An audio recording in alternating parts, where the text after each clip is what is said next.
per ounce. Gold is valued at $1,318 per ounce. Zen Cash is trading at $52, and the average price of Bitcoin is $15,998. Antiwar.com reports the rebel-held enclave of eastern Ghouta, just east of the Syrian capital city of Damascus, continues to be a very dangerous place for civilians, with a flurry of airstrikes against the area killing at least 30 civilians early Thursday morning. 4 bombs hit 2 buildings in a residential area, and the civilians were within. The Syrian state media reported an operation in eastern Ghouta was ongoing, intended to break the siege of a military site nearby, though it's not clear if the airstrikes were related. It's also not clear whose airstrikes they were, as initial reports said the warplanes belonged to the Syrian military. Later reports quoted monitors as saying the planes belonged to the Russian military. Either way, such strikes are alarmingly common in eastern Ghouta, even as deals have been reached to evacuate substantial parts of the enclave. Rebels remain dug in parts of it, and civilians remain trapped on the front lines for the foreseeable future. Zencash is the world's first private, distributed, and reliable platform for communications, transactions, and publishing. Zencash has the ability to use both transparent and shielded transactions, with shielded transactions using zero-knowledge proofs. Zencash features global governance with inclusive decision-making, reliable funding for continuous improvements, and documentation and wallets in many languages that are available for Linux, Mac, Windows, and Android devices. Learn more at zensystem.io. That's zensystem.io. UPI reports Southwest Airlines announced this week that it will pay $15 million to settle a lawsuit that alleged the Dallas-based company engaged in price collusion with other airlines. Southwest was hit with a lawsuit in 2015 on behalf of several passengers that alleged the company colluded with Delta, United, and American Airlines to keep prices artificially high. Southwest denied any wrongdoing. Southwest spokesman Brad Hawkins said, "We did not enter into any unlawful agreements with other airlines against which we compete vigorously, and this settlement does not constitute any admission of wrongdoing. We're entering into this settlement to avoid considerable distraction and expense of protracted class action litigation. Although the settlement was approved by a federal judge, plaintiffs will have a chance to accept or deny the agreement." Delta said, "The simple fact is that Delta has not engaged in any illegal behavior." The lawsuit filed against the 4 airlines accused them of controlling 80% of the domestic air travel market over the past 10 years and colluding with each other to keep prices high. One of the complaints included in the class action lawsuit stated, during that period, they have eliminated unprofitable flights, filled a higher percentage of seats on planes, and made a very public effort to slow growth in order to command higher airfares. For over 40 years, Roberts & Roberts Brokerage has been a trusted source for buying and selling precious metals. Gold, silver, platinum, and palladium. They don't feed the banks. They're Bitcoin preferred and have removed the minimum purchase amount for all orders paid in the digital currency. Call Roberts & Roberts Brokerage today for knowledgeable advice on buying and selling precious metals and a forward-thinking approach to new technologies. 800-874-9760 or visit online at rrbi.co. Reuters reports the U.S. Department of Justice on Thursday rescinded the Obama administration policy that had eased enforcement of federal cannabis laws in states that legalized the substance, instead giving federal prosecutors wide latitude to pursue criminal charges. The action by Attorney General Jeff Sessions could have damaging consequences for the burgeoning cannabis industry in the 6 states, including California and Colorado, that have legalized the substance for recreational use, plus dozens of other states that permit it for medical purposes. DOJ officials declined to state whether they might take legal action against those states, saying further steps were still under consideration. Federal law still prohibits cannabis, even as some states have moved to legalize it. White House spokeswoman Sarah Sanders said President Donald Trump's top priority was enforcing federal laws, whether it's marijuana or immigration. The policy change, detailed in a 1-page memo by Sessions to federal prosecutors nationwide, came 3 days after California formally launched the world's largest regulated commercial market for recreational cannabis. The move raised questions about how it might impact tax revenues in states that permit some form of legal cannabis use and created uncertainty for banks, already fearful about business relationships with the cannabis industry because of concerns they might run afoul of anti-money laundering rules. This has been FPP Radio News, online at fppradio.com. This is the Onion Week in Review. A month after the death of leader Kim Jong-il, North Korea's 24.5 million citizens have returned to their regular daily routines this week, holding a festive synchronized disco jump rope gala in Pyongyang's main public square. Life in the hermetic communist nation is reportedly beginning to normalize following the protracted mourning period, with citizens once again donning their brightly colored uniforms and performing intricate gymnastics routines in perfect unison. It is an inspiring sight to see so many loyal citizens find the strength to unfurl their long silken streamers and do dozens of tandem backflips set to dance music. Observers reported that new North Korean leader Kim Jong-un nodded once in approval of the disco jump rope gala, signaling an official transfer of power. A recent study from the Centers for Disease Control finds that over 100 million children are being exposed to harmful levels of stupidity in their own homes. Hear the debate about secondhand ignorance on the next In the Know. This is the Onion News Network.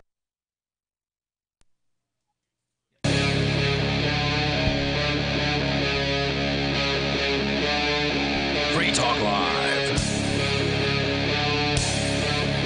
This is Free Talk Live. You can bring up whatever you would like. Our toll-free number here is 855-450-FREE, like freedom. That's 855-450-3733. Joining you in the studio tonight, it's Ian. And Chris. And Darryl. We're going to start things out here this evening with a special guest. We don't do guests a whole lot here on Free Talk Live, but I wanted Ademo Freeman to get on the line with us here tonight because there's an update in his case. For longtime listeners of the show, you may know Ademo as the founder or one of the founders of copblock.org, a site that is, well, kind of a shell of its former self these days because you sold the place over the summer, Ademo, and that's probably because you've probably had enough. I mean, it's been a long run with CopBlock, and then at the very end, you ended up getting arrested in Ohio for 26 pounds allegedly of cannabis being in the car that you were driving.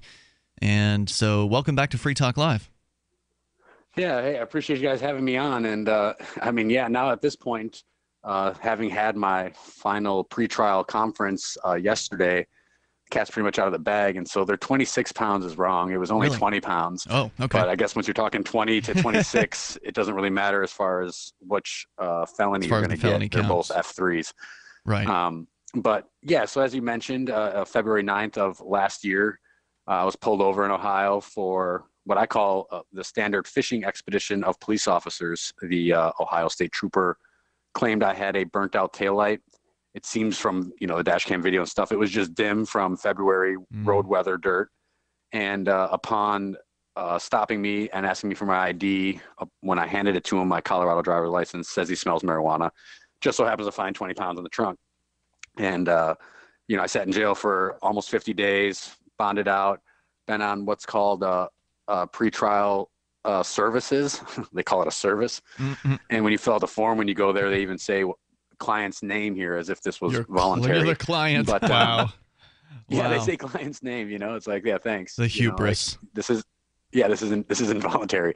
But, and that consists of basically your typical probation every time I go there, which is normally just before court. I have to give them a urine sample, tell them what I've been up to, and blah, blah, blah.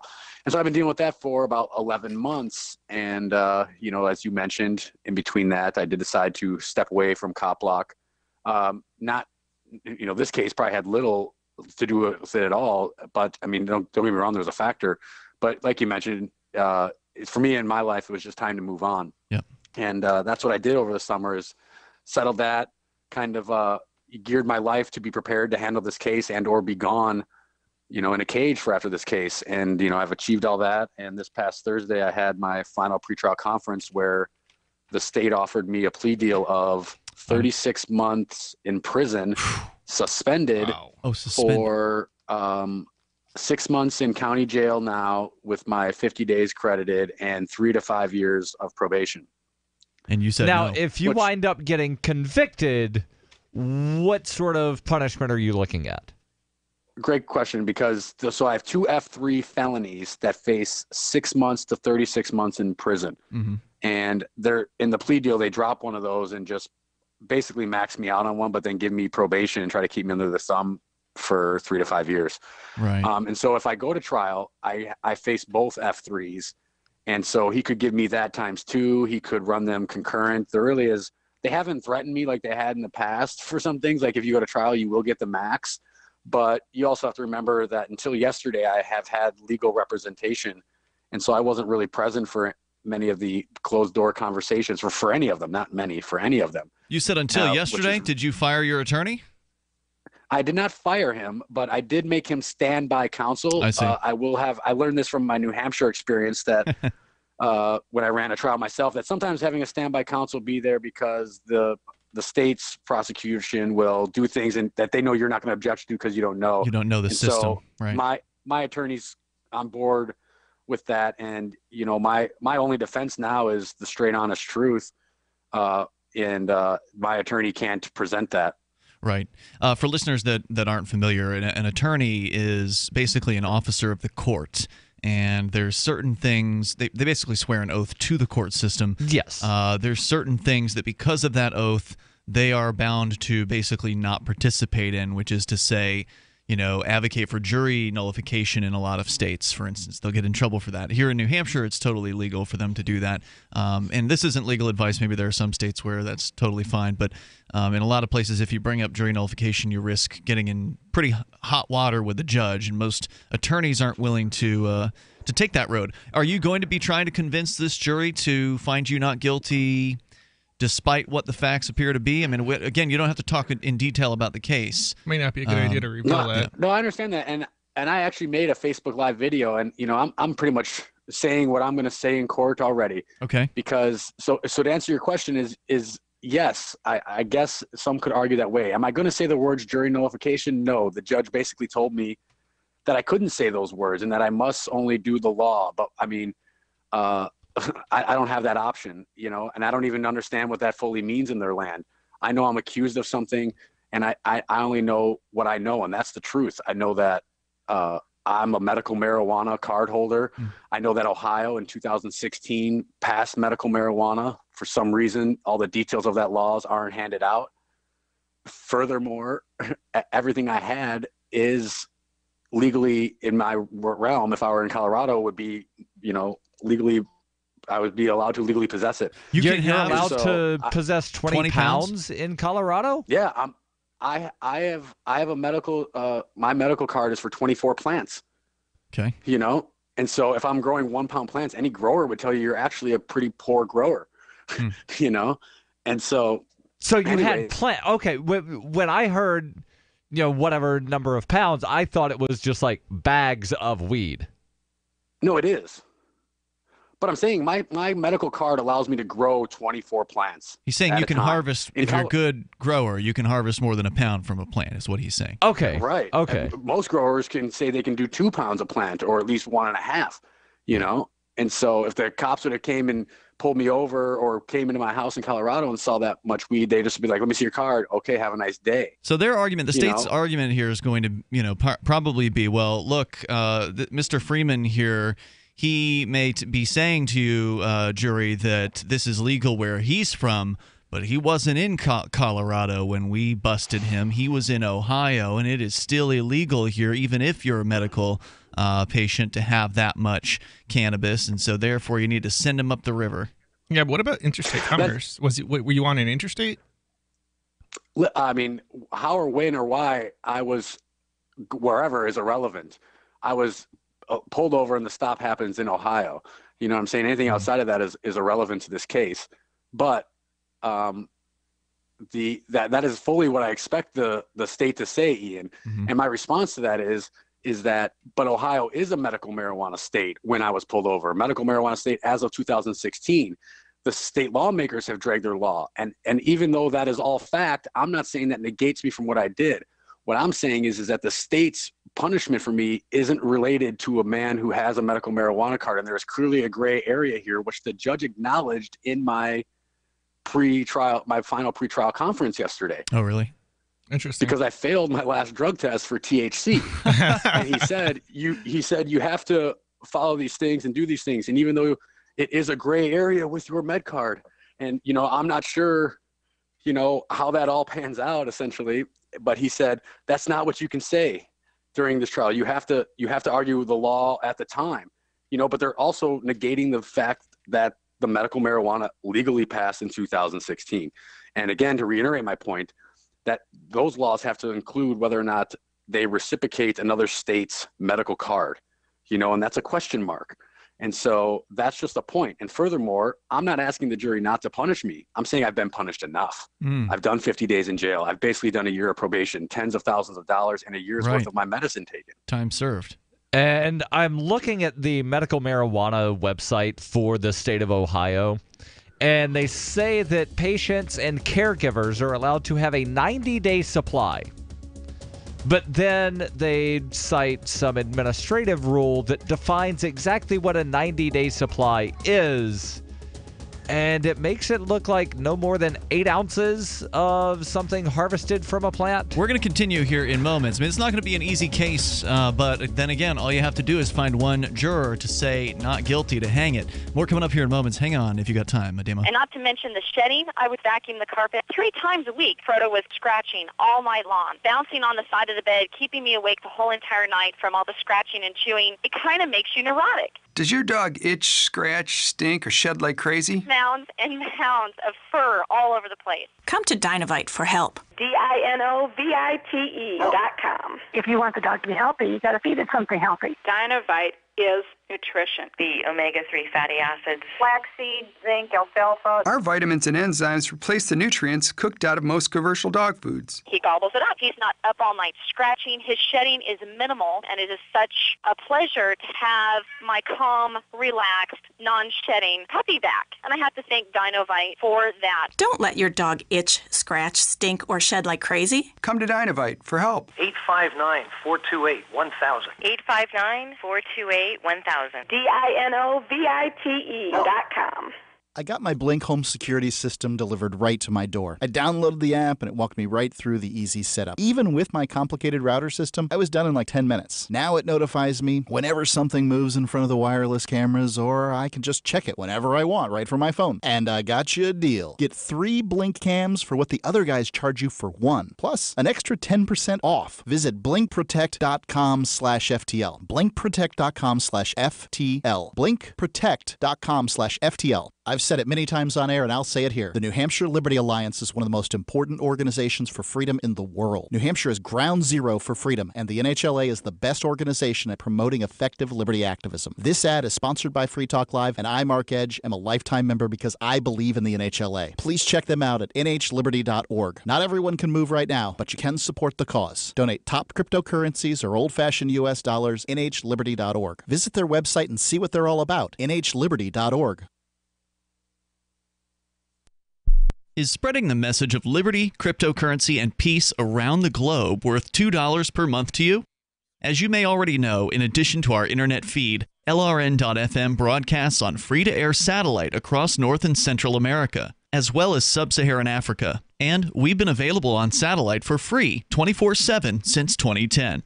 The LRN.FM free-to-air satellite signal is reaching some of the most oppressive regimes in the world, and there's no doubt our ideas are making an impact. You can learn more about the channel's impact by watching the 3-minute video at fund.lrn.fm. If you'd like to help free minds globally with our ideas of liberty, cryptocurrency, and peace, you can donate as little as $2 per month via fund.lrn.fm. You can help us continue and expand our satellite broadcast to multiple continents. Visit fund.lrn.fm today, and thank you for your help. Don't forget to share the link on social media. That's fund.lrn.fm. Here's a chance to do a little activism while you're cruising Facebook, Twitter, or Google+. Between the LOL cats, the recipes, the hot girls, and the inspirational sunrise memes, Free Talk Live's posts pass by your newsfeed. Like them, comment. It gives us more exposure. If you don't see our posts, click like at facebook.freetalklive.com and then hover over it to click Get Notifications. It's an easy way to spread the ideas of liberty a bit further. I know you're busy, but you can spare that 1/10 of a calorie it takes to click on something. facebook.freetalklive.com. Radio is the most personal of mediums. I exist right now in your head. If you listen to Free Talk Live regularly, you know me. Free Talk Live is on more than 160 radio stations around the U.S. and has been downloaded on every continent around the world. Hundreds of thousands of listeners with ad packages from $600 a month to $6,000 a month. Imagine what we can do for your business, project, website, or idea, email me, mark@freetalklive.com. Do you love Twitter? Make sure you favorite the LRN.FM Twitter account so you can receive our tweets at twitter.lrn.fm. That's twitter.lrn.fm.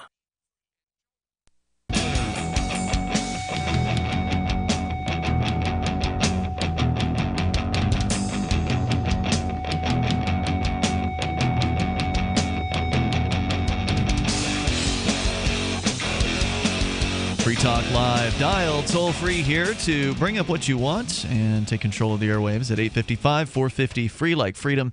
That's 855-450-3733. Here in the studio with you tonight, you've got me, Ian. And Chris. And Darryl. We're going to get back to the founder of Cop Block here in a moment. Ademo Freeman is with us and talking about the latest in the criminal case that is arrayed against him. He's ready to go to trial as of his recent pretrial conference, and we'll continue with that here in a moment. But I do want to let you know about the Blink home security system. If you have got a piece of property that you want to help protect, the Blink home security system is a great way to do it. It's super affordable. You can get 3 Blink cams for the price of what some of the other guys will charge you for 1 security camera, and they're wireless. So the install, it just doesn't get easier than Blink Home Security, and I've been involved in installs of security systems before, and they are a pain in the butt. Blink Home Security, again, wireless cameras. You pop the batteries in, you get them set up via your favorite Wi-Fi enabled device like a tablet or a smartphone, and then when the Blink cams see motion at the times when you tell them to be looking for it, they'll send you clips, and you can decide how long those clips should be that you receive on your smartphone or tablet device. It's very cool, and it works, and it's affordable. BlinkProtect.com/FTL, like Free Talk Live. That's BlinkProtect.com/FTL. As we go back to Ademo from copblock.org. So, Ademo, you are facing, 2 felonies? Is that what you said? Yeah, 2 F3s that both carry 6 to 36 months in prison. So up to 6 years in prison is what you were facing. Now, originally, they were throwing more than 2 felonies at you. Isn't that right? That's right. They initially charged me with 2 F3s and an F5, and the F5 was for some vape pen cartridges I had. But for some reason that I still don't know as of today, they dropped that. You know, they threw that charge out, and then, that was an F3, and then and the F5 was the trafficking, and they bumped up the trafficking and knocked out one of the F3s. So it was a wash anyways. So your charges, without giving letters and numbers, basically in layman's terms, you're being charged with possession with intent to distribute and trafficking. Got it. So, which in my opinion are like the same thing. Like, I don't understand. Like, possession with intent to what? Well, it's sell, legal right? land. And then trafficking, Yeah. It's like, That's legal land. It doesn't make a whole lot of sense, but it is what I know. Yeah, it is what it is. And you, rather than taking their plea deal, which they offered to you 36 months of prison time suspended, given you sit another several months in jail, in county jail, and then go on probation for 3 years, 5 years, somewhere in that range? Right. And even though some people say, oh, maybe that's a decent deal, you should take it, because the big thing is that, once my case is over, I'm a resident of Colorado. I would immediately return there, and I wouldn't even have to worry about drug tests for THC or anything like that. Mm-hmm. But I still feel that anything, this system is more about money and keeping under its thumb than really protection. So the plea deal probation would let you leave Ohio? Because that would surprise me. No, they actually have no choice, because he's not a resident of Ohio. License. They can't keep you there based on probation? They can't keep you here. Okay. If I was an Ohio resident and I went into probation, I said, I'm going to Colorado now, I might have to have a hearing, or I would have to give them a good argument for them to grant that permission, most likely. Right. But they could technically say no. It's been explained to me that since I'm not a resident here, they can't keep you from returning home. I see. They actually have to make you, they have to allow you to go. Huh. But as we all know, everything's illegal, or even police contact is a violation of probation, and even though they won't fail me for UA, maybe, in Wisconsin, I had a very egregious, in my opinion, probation officer, and, other things, even though I was on a weed charge then, it was like, hey, what's this liquor doing, or this other things, or, hey, do you have a job? And it has to be a job she likes, not a job or they like, maybe not a job you want. And so I don't have any interest in that. And furthermore, I feel I've been punished enough. Right. I don't feel that there's any need to do anything else, and I don't feel it benefits anybody else. Both the prosecutor and judge have a better use of their time. And you're going to try to get a jury to agree with you on this. You're going for basically a jury nullification on this, where the jury will vote not guilty despite the facts in the case. That's right. I'm hoping that the jury will say, enough's enough. Which you've had good send this guy home. In the past, you've had good results with the jury. The Greenfield case many years ago, with you and your co-founder of Cop Block, Pete Eyre, going up against a jury in a ridiculous case out of Greenfield, Massachusetts, where you guys were arrested at a prison or the county jail for recording video, and you found there was one person on that jury, the one black guy, who decided to vote not guilty, and he flipped the rest of the entire jury to vote not guilty, and you guys didn't hang that jury. You got found not guilty, which was really the shining, and still is the shining example, besides the Doug there's another case, Doug Darryl case in New Hampshire. You and Doug Darryl were the shining examples of jury nullification in the realm of victimless crimes up here in New England in the last decade.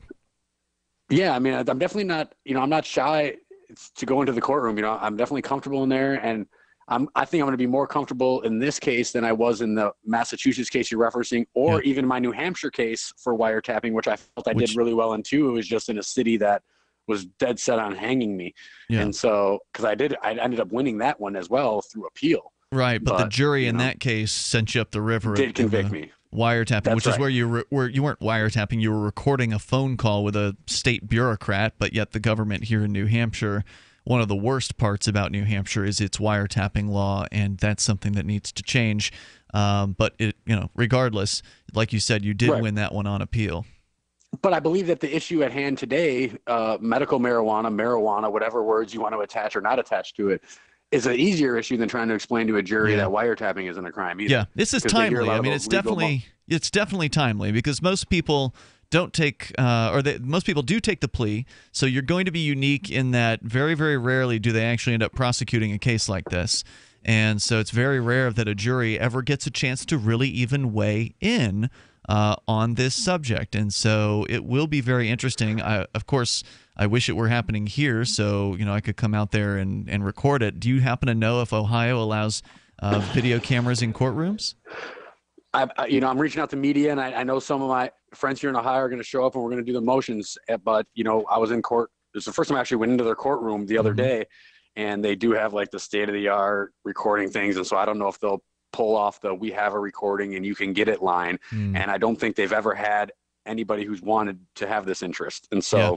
I bet that's right. We'll see. I can't do it. Make sure they file those recording motions early. You don't want to do that 10 minutes before the case. We're hoping to get them done first thing Monday. Okay. All right. When's the trial date? So the trial is next Thursday. I believe it starts at 9 a.m., even though, we have to be there, and I think jury selection shortly thereafter. Yeah. And it is booked for 2 days, but I don't think it's going to take that long. The state only has 2 witnesses. I don't have any. And, it should be... It should be interesting. And, like you mentioned, not many people take this to trial. There have been more. A woman in Colorado just was found not guilty with 30 pounds. I know it's Colorado. They're already a legal state, and other people have. But for me, this is more of a personal thing. I can't take the plea deal and walk myself into a cage over marijuana, which is, a lifelong reason for things, something that led me to activism, led me to being a voluntarist. That's, led Ademo, me to if you want to keep going, stand by. We can bring you back for a little more here on Free Talk Live. Anytime, any place, anywhere. Radio remains the most intimate of all forms of media. At home, at work, in the car, on smartphones. Over 90% of consumers still listen to radio every week. That makes choosing radio as a place to advertise your business one of the best decisions you can make. Email advertise@gcnlive.com and partner up with an experienced GCN representative. Advertise@gcnlive.com. Easy, affordable, effective. Hunters, anglers, campers, and survivalists. Get back to nature. Expand your horizons with the highest quality, most versatile, unique slingshots and sling bows on the market at slingbow.com. Slingbow products are compact and models start from just $17.98. They're perfect for your bug out bag or storing in your vehicle. Give yourself and your loved ones the excitement and tradition of Slingbow, a new frontier in archery and truly modern twist on this primitive survival tool. Feel the thrill only at slingbow.com. Hi, I'm Derek J. To me, an activist's calling is to actively work to advance a cause.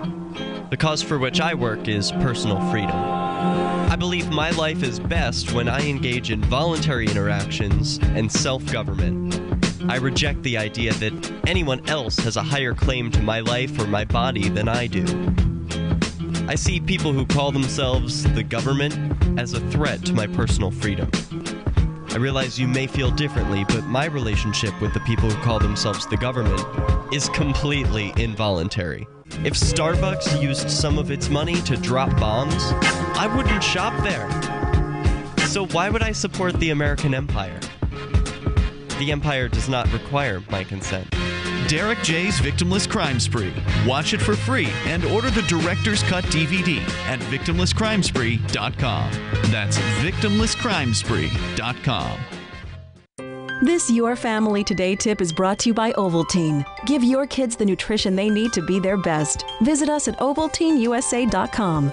Telling your child about healthy food choices is important, but showing her what to eat goes a lot further. Have her help create the grocery list, then bring her to the store with you. Picking out healthy foods together helps kids get in the habit of thinking about what they're eating every day. For more tips like these, visit us at parenthood.com/yourfamilytoday. So you've heard all 3 hours of the latest episode of Free Talk Live, and you're still hungry for liberty-oriented audio content? Did you know that we have another 24/7 audio stream at LRN.FM? The Liberty Radio Network airs the latest episodes of some of the best liberty-oriented podcasts on the internet around the clock. In addition to recorded content, you'll also hear live shows like Free Talk Live, originating from our Keene, New Hampshire studio. So listen anytime at LRN.FM. That's LRN.FM. Free Press Publications is an independent, alternative media and publishing company founded in June 2009 with the mission of ensuring a free press for the freedom movement and is committed to spreading the message of peace, freedom, love, and liberty. FPP also gives new authors an avenue for publishing freedom-oriented material. FPP brings you daily news and commentary on the website fpp.cc, as well as a daily 5-minute newscast, FPP Radio News, and weekly news, views, and commentary in the FPP Freedom Minute and Peace, Love, Liberty Radio at fppradio.com, and the monthly newspaper FPP News at news.fpp.cc. Find FPP online at fpp.cc.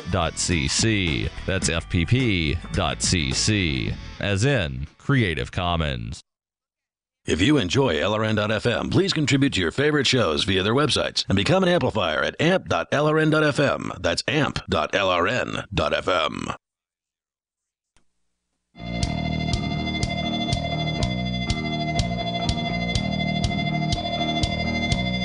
This is Free Talk Live. Dial toll-free and join us here. Our number is 855-450-FREE like freedom. That's 855-450-3733.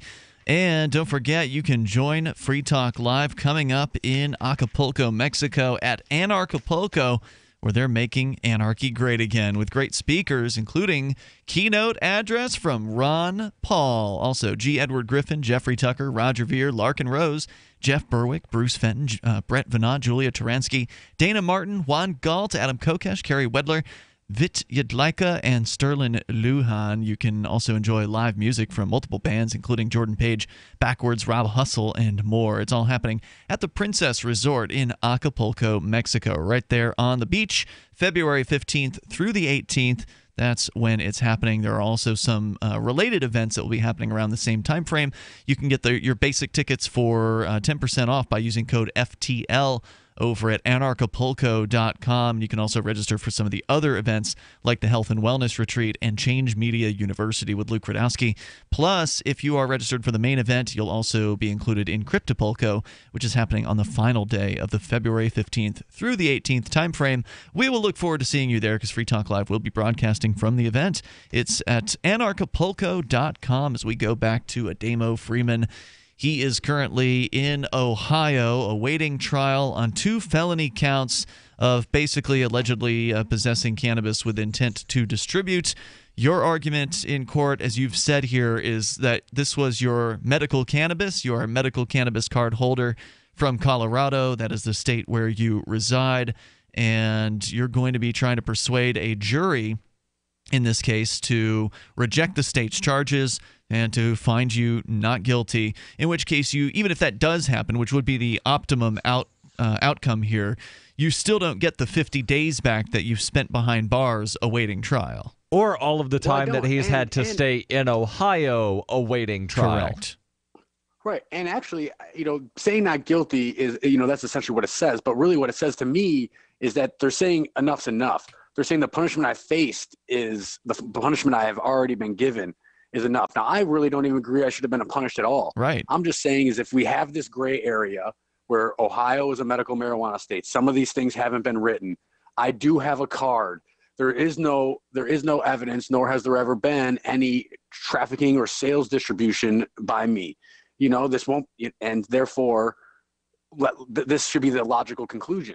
The state actors involved have better things to do. I've already paid a debt to society. Taxpayers don't need to be burdened anymore. You don't need to send me off to Colorado to put me on their probation where they're not going to care about the reason that I'm on probation. For weed, it's a null and void issue out there. Yep. But as I was mentioning before the break, for me, this is more of a personal issue. Weed has been a thing for me, and it's led me to a lot of the things that I've done into my life. And if I can, I have no fallacies about what happens where I'm going. I know the percentages. I know how court cases work out. But, I can hang my head high. I can walk into a jail cell with a clear conscience. And if I've beaten the path down just a little bit more for the next people, then we're one more step closer. And I hope people, if they have any weed charges out there, it's ridiculous. Just take them to trial and this whole thing will crumble. Yeah, I happen to agree with you. I mean, there are so many people in society who have tried cannabis at some point in their lives. Of course, it's true that the state does the best they can to stack these juries with as many state-loving, state-worshiping, obedient, people that are just not thinkers. Right, and a lot of times criminal charges will wind up removing someone from potentially being on a jury. Certainly. Yeah, they will. Right. But yet having a relationship or having a family member who's a police officer generally doesn't disqualify. Oh, yeah, that's fine. You go to the front of the list. Yeah. So it's tough to get through that jury selection. That is the trick for me. That is the hardest part is finding the jury. I really hope that there's – but I also think on the flip side of that coin is that out of 12 people, someone had to have had a son, a cousin, an uncle locked up or arrested or ticketed or just that uses marijuana and understands that it's not a harm. The longer the war on drugs goes on, the more of those sort of those tangentially related people that even if they themselves have not been arrested, they know somebody who has, and they know that person's not a criminal. They know that's their loved one, that's their neighbor, and that's their friend. And I think that before you jump in here, I think that one of the key mistakes that Rich Paul made, who was a co-host here on Free Talk Live, who by the way just came back to New Hampshire. I don't know if you heard that. But when he went up against dealing charges, because he actually was selling cannabis here in Keene and was charged with that, and he shot for a jury nullification defense, I think that one of his key mistakes was allowing an attorney to speak for him, because he's such a relatable person. He's got such a good sense of humor. I think he could have done a better job connecting with the jury than if an attorney was doing that. And that's why I'm glad to hear that you're going to be taking this case on yourself with the help of standby counsel, which for listeners that don't know is an attorney who basically sits quietly at your table and you can consult with him or her.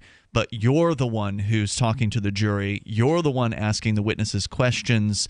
And I think that would have helped him. And I think he agrees. He's told me since that he agrees with that. So I think you're making the right choice. And I would agree with you, sure. If anyone out there, because you can say more things than the lawyer can. As you mentioned previously, they're tied to the bar. They've sworn to follow these rules and these procedures, and their livelihood is attached to that, and they'll be run out of town and ran out of business if they would jump outside that peripheral. And so I always try to represent myself, and have in my last, 6 or 7 of these.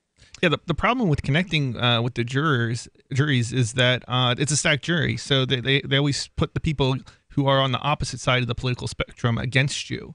I agree. I mean, but like we said, if this was 1997 or even 2007, I probably would have been forced under the prisoner's dilemma to make a plea deal because you couldn't do it. But I think, like Ian mentioned, the war on drugs, or particularly the war on weed, has been going on for so long, and that people have seen, and that even if I get a 55-year-old woman who may not obviously be using cannabis, but maybe her grandson, maybe her actual son, and then she has some sympathy for that. She can see me as that person.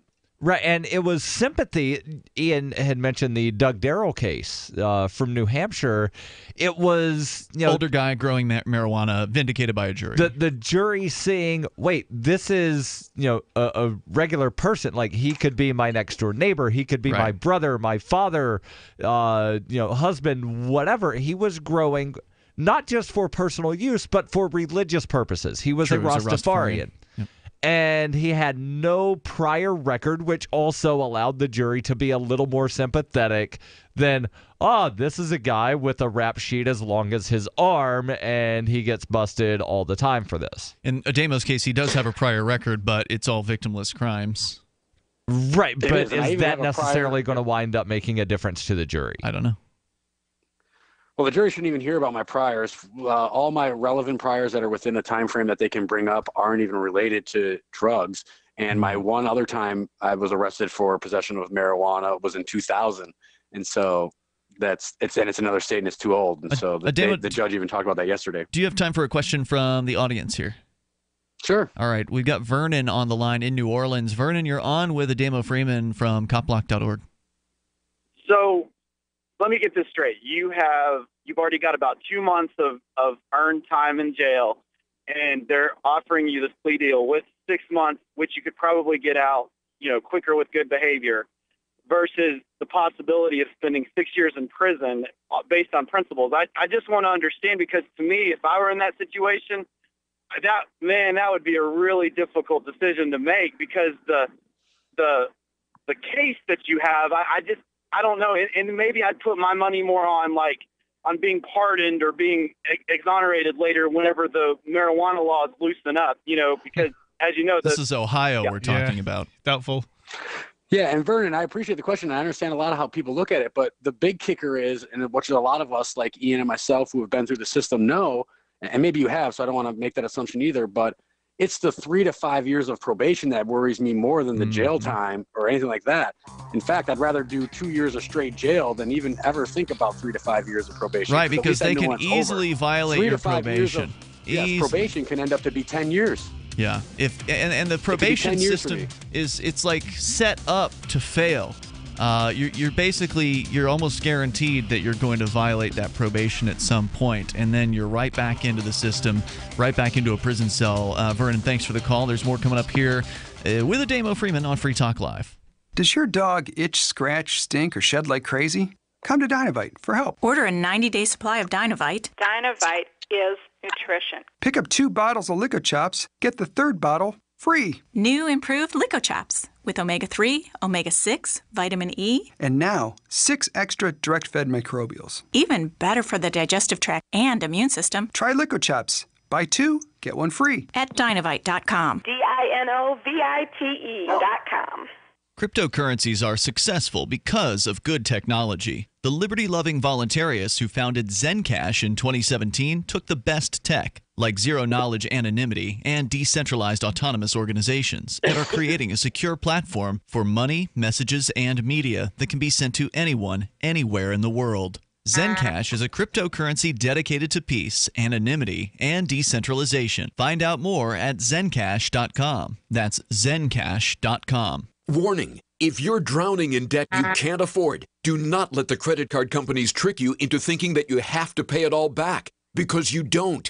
What the credit card companies don't want you to know is that there's actually a way to get debt-free without paying off your entire debt or going bankrupt. If you have $5,000 or more in credit card debt, you now have the right to let us settle that debt for a fraction of what you owe. For free information, call Credit Associates now. 1-800-959-5759. We'll even show you how much money you could save. If you can't afford to pay off all your debt, do not let the credit card companies trick you into thinking that you have to. Call Credit Associates now for free information on how to get debt-free faster than you ever thought possible without debt consolidation or bankruptcy. We depend on your success and offer a guarantee, so there's no risk. For free information, call now. 1-800-959-5759. That's 1-800-959-5759. 1-800-959-5759. On Free Talk Live, we're bringing people to the ideas of liberty every day. From wrestling superstars like Glenn Jacobs. You guys really are having an impact, I believe. Like I said, a lot of where I am now is due to listening to Free Talk Live. You changed my mind on some very important issues years ago. To random people tuning in on the radio. I was kind of stuck in the left-right paradigm. I heard your show by chance on a Saturday night. From there, I went on, joined the Free State Project, and become an amplifier. So, I mean, that's really the reason why I amp is because I know that if it wasn't for you guys being on as many stations as you are, I never would have found the ideas of liberty. Your amp will directly change more lives by getting Free Talk Live in front of people looking for talk radio online and on the air. When you amp Free Talk Live, you get perks like access to the AMP-only Facebook group and AMP podcast. Visit amp.freetalklive.com. LRN.FM is proud to announce our official listening apps for Android and iOS devices. Now you can easily tune into our streams anywhere, anytime on your smartphone or tablet. Just visit apps.lrn.fm or search for LRN.FM in the Android or Apple app stores. Please download, rate us 5 stars, then share the link on your social media and let your friends and family know how you're listening to LRN.FM. Download it now, free at apps.lrn.fm. What do you shop for that you could otherwise buy at Amazon? Pretty much everything, right? Amazon has competitive pricing and they deliver, and that's a big plus. If you could plan ahead in your shopping, would you be interested in saving up to 33%? There's a catch. You have to do your shopping in Bitcoin. But imagine those savings. It's like a huge raise. All you have to do is go to saveitpurse.com. We've saved thousands, and you can too. Plan ahead and save. Saveitpurse.com. You can put the Liberty Radio Network on the air in your area. Visit broadcast.lrn.fm to learn how. Broadcast.lrn.fm.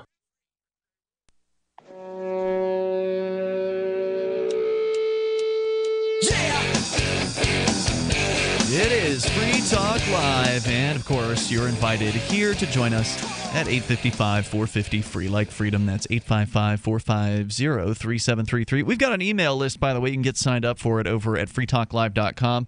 Yeah, it's old school, but I don't know about you.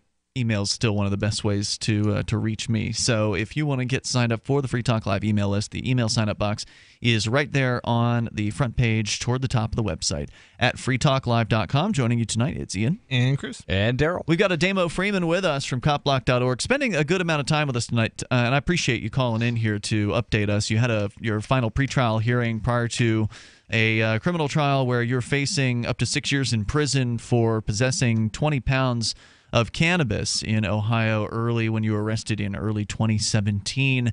And since then, you've been under some very strict bail conditions, including urinalysis tests for cannabis. You have spent about 2 months behind bars in pretrial confinement. And you're going to go for you're not going to take the plea deal. They offered you a plea deal of basically probation with 3 years that are suspended in prison if you violate the probation. And as you were just sharing with our last caller, Ademo, the probation system is not something you want to be a part of. You said you'd rather sit behind bars for some period of time than be on probation for a longer period of time. Tell me about that a little bit more, if you don't mind. Well, yeah, generally the rule of thumb in my experience for the system is that if they give you, let's say, 5 years of probation, they've probably suspended a 2 to 3 year jail term.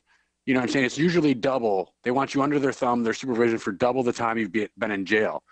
And I would much rather sit the less time because, like we mentioned, a system of probation comes with many stipulations, with them being that you have to pay them to be on probation, miss a payment, violate probation. And that's not always the case. It's not guaranteed, but because they want to keep you paying. So like if you have a good reason, they might not let you, but anytime they can yank you in. Last time I was on probation, they want you to have a job, but maybe you work at a nightclub and they're like, this isn't an appropriate job. You need to go work somewhere else. Right, because when you're on probation, you can't be within certain vicinity of alcohol. In a lot of cases, yeah, you can't even have other things. You can't even have a roommate, right. Or if you're living with your parents and your dad's got a beer in the fridge, the cops come in, they find that, you get arrested. Violation. Yep. Exactly. And so there's all those things. And then not only can you be, and some people are like, well, if you do one thing, you get violated, go do your time. No. First you get violated, they just hold you for 72 hours and make a decision. Then they can say, keep him for 6 months, but it doesn't count towards his probation. So now your probation just got extended 6 months. Right. Or they'll say, keep you for a year, or take a year off his sentence, but extend his probation. Lock him up for a year. That'll come off to 36 months, but then extend his probation another year. And so that'll be down to 24 months, but 4 years of probation. It's like, it's just insane.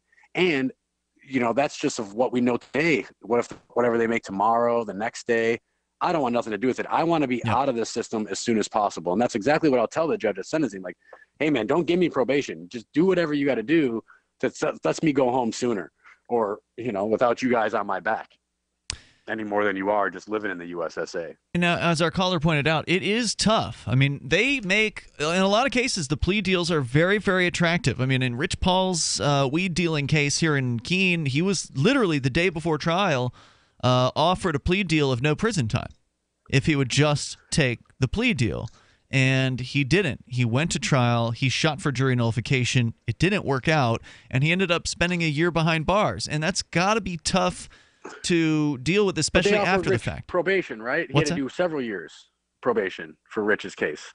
Yeah, he was on probation. Right, no jail time, but right, but no, he's asking about that no jail time offer. Correct. They didn't say how much probation. They just said no jail time. I don't remember. Yeah, I don't remember if they specified how much probation. But yeah, he was on probation for some period of years, which they actually terminated because he was going to keep violating the probation. Right. He told them, I'm going to keep violating your probation because I'm going to keep smoking weed. Right, right. He told the judge this and basically said, look, go ahead and lock me back up for a few more months. That way I don't have to be on probation. And so they did. They did in that case. But he still had a fairly lengthy suspended sentence hanging over his head for a period of time. That's not as bad as probation, though, because in probation, they can go and search your house basically anytime they want to. When they say jump, you got to jump. Whereas if it's a suspended sentence, then it's just don't get arrested again within this time frame, and then the charges or the suspension goes away. That was my initial plan, was to try to get the state to agree to some 5-year probation term, but only like 6 months or 1 year in jail, and just immediately revoke myself.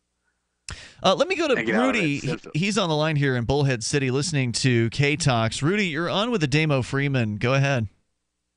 Good evening, gents. I got a question. Yes. Well, first of all, you take this to the box, and the DA is going to explain to the jury which direction your car was pointed in. Is this gentleman coming from a legal state? Basically, he's going to claim it as a criminal enterprise. You're going to go make money. That's what he's going to say. You know that, right? He's going to say he's coming from Colorado. There's no evidence of that. I mean, I was in the middle of Ohio, a very large state. Pointed which direction? Pointed to the center of pointed to Lake Erie. You know what I'm saying? Pointed at Lake Erie. Canada, I guess, and hundreds of miles from him. He's going to try to do that. But you do know that all these private prisons that Trump just approved a few months ago, they got all kinds of. I mean, remember all these private prisons, which I think are insane. I mean, if the state has the ability to take away your freedom, the state should be the person that's in charge of you while they have you. Not these private contracting prisons, which they're insane. I just don't understand it. Yeah, I don't know which one's worse. I really don't. I agree with you. The private prison has.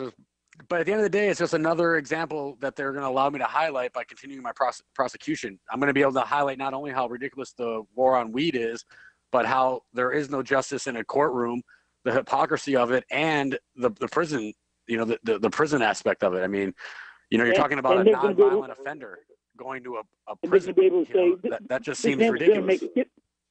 You're going to be able to say this man was trying to make this $50,000 or whatever. Rudy, did you have another question? Throw that out there. They can say whatever they want, but they have no evidence of that. And I have evidence in the contrary that I actually am holding my medicine, not anything that I intended to sell. Yeah, that's a good point. Because normally if they find a large amount of cannabis, that's the evidence, is that, he had a large amount of cannabis, and so therefore he must be a drug dealer. Right, and trying to prove or disprove an intention is very difficult. Across state line. Right, and I can understand before this, like, hey, okay, you got caught with 20 pounds. There are no medical cards. Medical marijuana isn't legal. You're trying to say I need it for my bad back, and they're like, yeah, right, you're selling it. But now you actually have something to point to. This, I've met with a doctor. I have the card. I've been there's history of it. You've got a better case because of that. I think that's definitely true. Rudy, any other questions for Ademo? Go ahead. Well, no, I'm with you, bro. Good luck. Good luck. Thanks for the call, man. I appreciate it. Yeah, I think everybody's with you, and definitely hope this works out. The trial coming up on the 11th, next Thursday, and I know there's some liberty-minded folks out there in Ohio. Is Virgil Viduva going to be attending? Do you know if he's going to be? Is he going to have time? I haven't heard exactly. I know he's got some family things going on, but right. I'm thinking there'll be a few people. But at the end of the day, I'm ready to go in there and just get it done. I believe in the case, and I believe that the support that I have from the outside realm too is going to be enough. Even if just the audio gets out, it ain't going to be in vain. Well, obviously, I hope that we're going to be hearing from you after the trial on maybe on Thursday night if everything goes okay. If it doesn't, odds are good you're not going to be able to get to a phone probably your first night in booking. But if you do, obviously, I think you may still remember the backline number here. If not, I'll give it to you off the air, and you can call us from the Clink, or we can also, if there's anybody else who's there who you think would be good, who observed the trial, that can share what happened with us. If you're not able to do it yourself, feel free to nominate somebody. I will. I'll definitely keep you guys informed one way or another. I appreciate the airtime and all the support directly. Thanks a lot, is there a way for somebody to support you? I mean, you used to be able to tell people to go to copblock.org and get behind some sort of fundraiser, but you no longer are involved at copblock.org. So what's the best way for people to help you out? Right now I have some friends at like policestatedaily.com and dankspace.com, which are former bloggers, Asa and Josh from copblock.org that are going to cover the story. My personal Facebook page, and, that's about it. As far as like, I've already paid my legal fees. I've already got the things. I've taken care of all my expenses that I should incur if I do have a jail stay at this time. And so, I've the last couple of months got into the crypto game, and I'm happy there. And so, just moral support, sharing the story. I put a Facebook video out, and if they, somewhere around there on the internet is the address for the court, character letters of some sort are always appreciative, because my sentencing will come quick. Ademo Freeman, keep in touch. Thanks for the call tonight. Thanks a lot, guys. Yep, that's Ademo Freeman, the former founder of copblock.org. We're going to continue here in moments. Your calls and thoughts are welcome. Our number here is 855-450-FREE like freedom. That's 855-450-3733. Coming up, the border and searching your devices. It's about time something new came along for better selling and buying online. And I found it. What now, Marge? It's buysellmakeoffer.com. Never heard of it. It's a brand new company. That's why you've never heard of it. It's the newest and best way to sell any products online. I did all the research. Sell my car? Yes. Our home? Yep. My golf bag? Your golf clubs. All of them. How about your purse collection hoard? Hey, now. You said any product. Right. I did. We get 30 days free. Really? Packages starting from only $9.95. And buysellmakeoffer.com will never charge item fees, ever. Never. And this is cool. Listen to this. You can even use Skype or video to show your items. That's cool. Yes. All we have to do is go to the website, sign up, and then load our stuff to sell. I love this site. Buysellmakeoffer.com. Buysellmakeoffer.com. You got it? Buysellmakeoffer.com. Buysellmakeoffer.com. Better selling, better buying. Looking for a great real estate investment? Consider New Hampshire, which is ground zero for the Liberty Movement. Your first call should be to Mark Worden from Porcupine Real Estate. He's more than just a real estate agent. He's your New Hampshire concierge. Where are the best places to live? Do you want farm, city, the burbs, or forest? Do you want a duplex or multifamily building so that renters pay your mortgage? There are homes in all price ranges in New Hampshire, and Mark can help with financing too. Invest in Liberty and property. Mark Worden can help. PorcupineRealEstate.com. There are lots of ways to listen to Free Talk Live. Our podcast has been around since podcasts began, and now the FTL feed is loaded with content besides our full show archives. Did you know that we make it easy for you to customize your podcast subscriptions? We have different feeds, one that includes only our full shows, one with just the Daily Digest, and one with just the Edgington Post. You decide what you listen to. It's quick and easy to customize your feeds at feeds.freetalklive.com. That's feeds.freetalklive.com. You're listening to the live edition of Free Talk Live. Hour number 2 is next after the news here on the Liberty Radio Network at LRN.FM. From Keene in the Shire, the Liberty Media capital of the world, this is Darryl W. Perry, host of FPP Radio News for Friday, January 5th, 2018. Silver is trading at $17.18 per ounce. Gold is valued at $1,318 per ounce. Zencash is trading at $52, and the average price of Bitcoin is $15,998. Antiwar.com reports the rebel-held enclave of eastern Ghouta, just east of the Syrian capital city of Damascus, continues to be a very dangerous place for civilians, with a flurry of airstrikes against the area killing at least 30 civilians early Thursday morning. 4 bombs hit 2 buildings in a residential area, and the civilians were within. The Syrian state media reported an operation in eastern Ghouta was ongoing, intended to break the siege of a military site nearby, though it's not clear if the airstrikes were related. It's also not clear whose airstrikes they were, as initial reports said the warplanes belonged to the Syrian military. Later reports quoted monitors as saying the planes belonged to the Russian military. Either way, such strikes are alarmingly common in eastern Ghouta, even as deals have been reached to evacuate substantial parts of the enclave. Rebels remain dug in parts of it, and civilians remain trapped on the front lines for the foreseeable future. Zencash is the world's first private, distributed, and reliable platform for communications, transactions, and publishing. Zencash has the ability to use both transparent and shielded transactions, with shielded transactions using zero-knowledge proofs. Zencash features global governance with inclusive decision-making, reliable funding for continuous improvements, and documentation and wallets in many languages that are available for Linux, Mac, Windows, and Android devices. Learn more at zensystem.io. That's zensystem.io.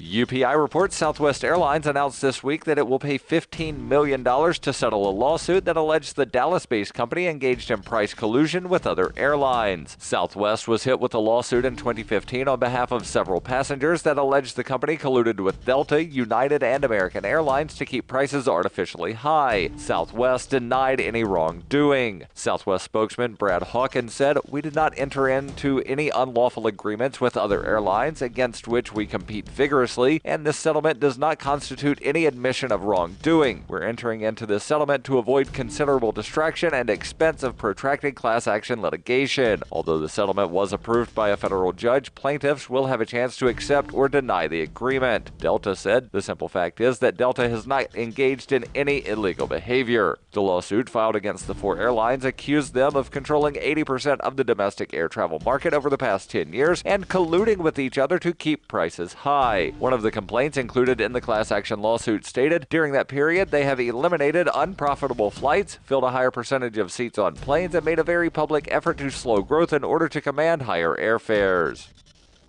For over 40 years, Roberts & Roberts Brokerage has been a trusted source for buying and selling precious metals. Gold, silver, platinum, and palladium. They don't feed the banks. They're Bitcoin preferred and have removed the minimum purchase amount for all orders paid in the digital currency. Call Roberts & Roberts Brokerage today for knowledgeable advice on buying and selling precious metals and a forward-thinking approach to new technologies. 800-874-9760 or visit online at rrbi.co. Reuters reports the U.S. Department of Justice on Thursday rescinded the Obama administration policy that had eased enforcement of federal cannabis laws in states that legalized the substance, instead giving federal prosecutors wide latitude to pursue criminal charges. The action by Attorney General Jeff Sessions could have damaging consequences for the burgeoning cannabis industry in the 6 states, including California and Colorado, that have legalized the substance for recreational use, plus dozens of other states that permit it for medical purposes. DOJ officials declined to state whether they might take legal action against those states, saying further steps were still under consideration. Federal law still prohibits cannabis, even as some states have moved to legalize it. White House spokeswoman Sarah Sanders said President Donald Trump's top priority was enforcing federal laws, whether it's marijuana or immigration. The policy change, detailed in a one-page memo by Sessions to federal prosecutors nationwide, came 3 days after California formally launched the world's largest regulated commercial market for recreational cannabis. The move raised questions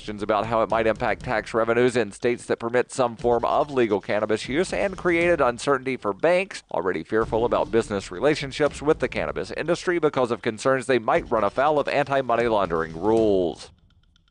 This has been FPP Radio News, online at fppradio.com. Last month, the FDA approved Hallucex, a new class of weight loss drug that helps users avoid overeating by producing nightmarish hallucinations whenever food is around. Hallucex targets the brain's cerebral cortex, stimulating the centers responsible for fear and visual processing. Test subjects reported an unprecedented decrease in appetite and showed dramatic weight loss, with only 18% reporting night terrors or subsequent cardiac arrest. It's designed to make fatty and sugary foods even scarier. An apple just looks like it has fangs, but a milkshake will threaten you and your family by name. Earlier incarnations of the drug proved to be too powerful and produced mental states in which test subjects no longer believed that food had ever existed. An unshakable belief that the subject had to eat all of the food on the planet in order to prevent food from rising up and destroying the human race. No, you don't understand. I have to do this. Or the conviction that food could be negotiated with diplomatically. With the Lab Report, I'm Aisha Patel. This is the Onion News Network.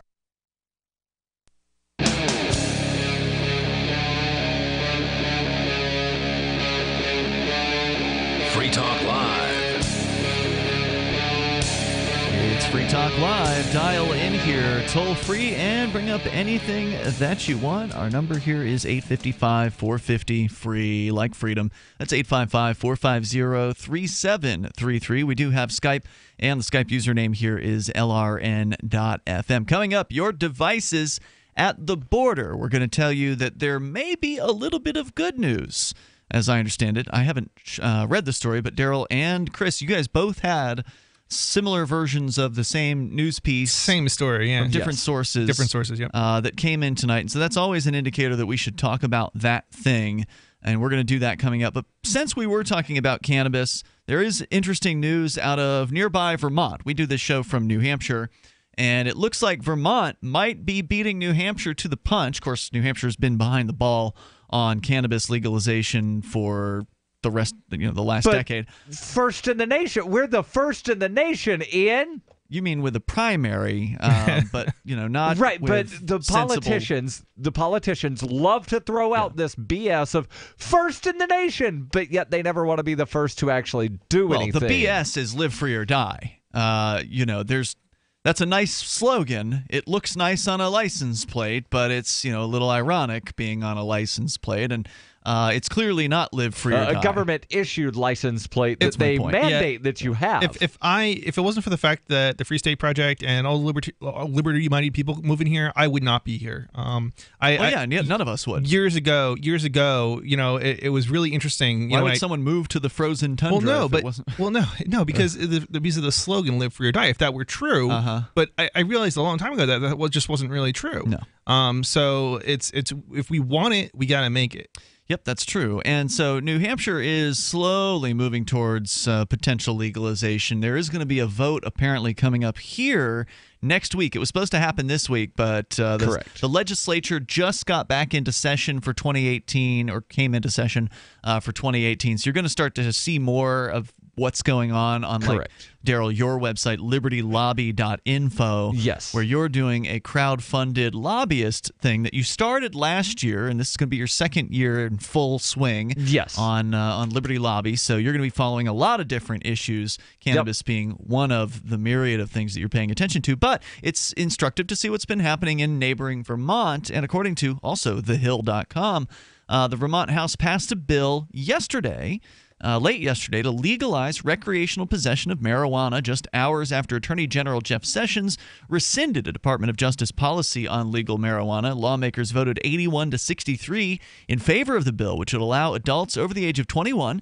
to grow and possess small amounts of legal marijuana beginning in July of this year.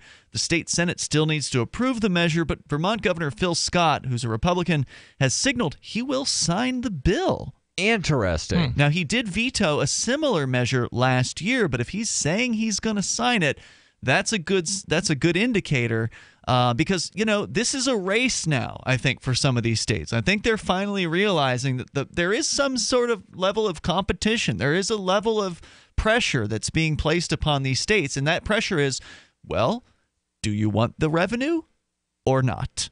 Right. And, in some places, you also see that neighboring states have already done this. So here in New Hampshire, Massachusetts, Maine. Through voter initiatives.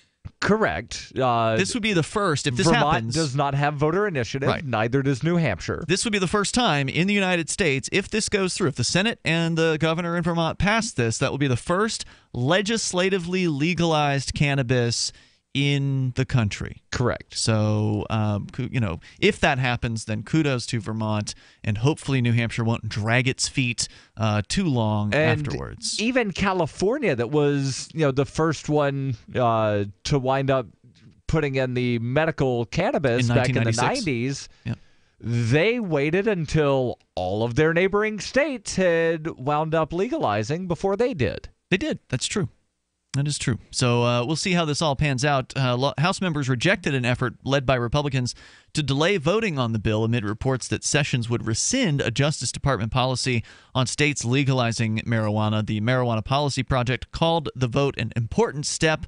Matt Simon, the New England policy director for the group, said, quote, Vermont is poised to make history by becoming the first state to legalize marijuana cultivation and possession legislatively rather than by ballot initiative.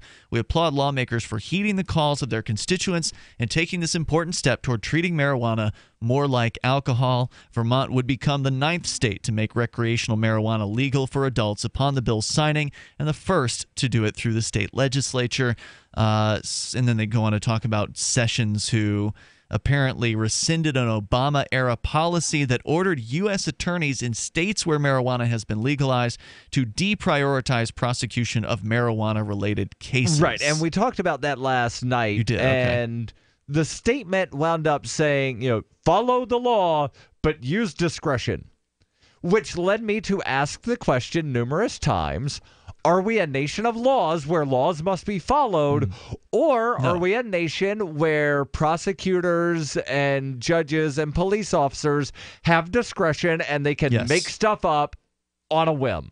Yes, the latter. I mean, this is not it's the rule of man in the case of the United States. It's the whims of politicians and people in power and people who are willing to use violence to get their way. That's how you and I see it, and how most libertarians see it, but it's not how most conservatives wind up seeing things. They wind up, we've got a law, therefore it must be enforced. Take off the rose-colored glasses, because all you got to go and do is look at your local police department's mission statement. It almost guaranteed will say something about discretion. It's something that the police have had as long as I have been aware. They can use discretion anytime. Yeah, there's so many laws that go unenforced, and except for in certain felony cases, but for the most part, right. There's so many laws we have. I mean, there's more laws on the books that they can even begin to try to. They enforce. don't even know them. They don't know them. So, like, the idea that everything has to be enforced is, it's nonsense. I'm still trying to figure out when the last time somebody was prosecuted for putting something other than milk in a milk container in New Hampshire. That's when illegal was the here. last time somebody was prosecuted for collecting seaweed or rockweed at night below the high tide line. What about the people prosecuted for playing sports on Sunday? Let's go to Stefan in Ohio on Skype. Go ahead, Stefan. You know, the legalization of marijuana is something that I think is picking up more steam now than it ever has. But when it comes to Jeff Sessions rescinding that memo, I was just alerted to this yesterday. There's an interesting conflict that comes into play when states legalize marijuana. And that's for people that own firearms.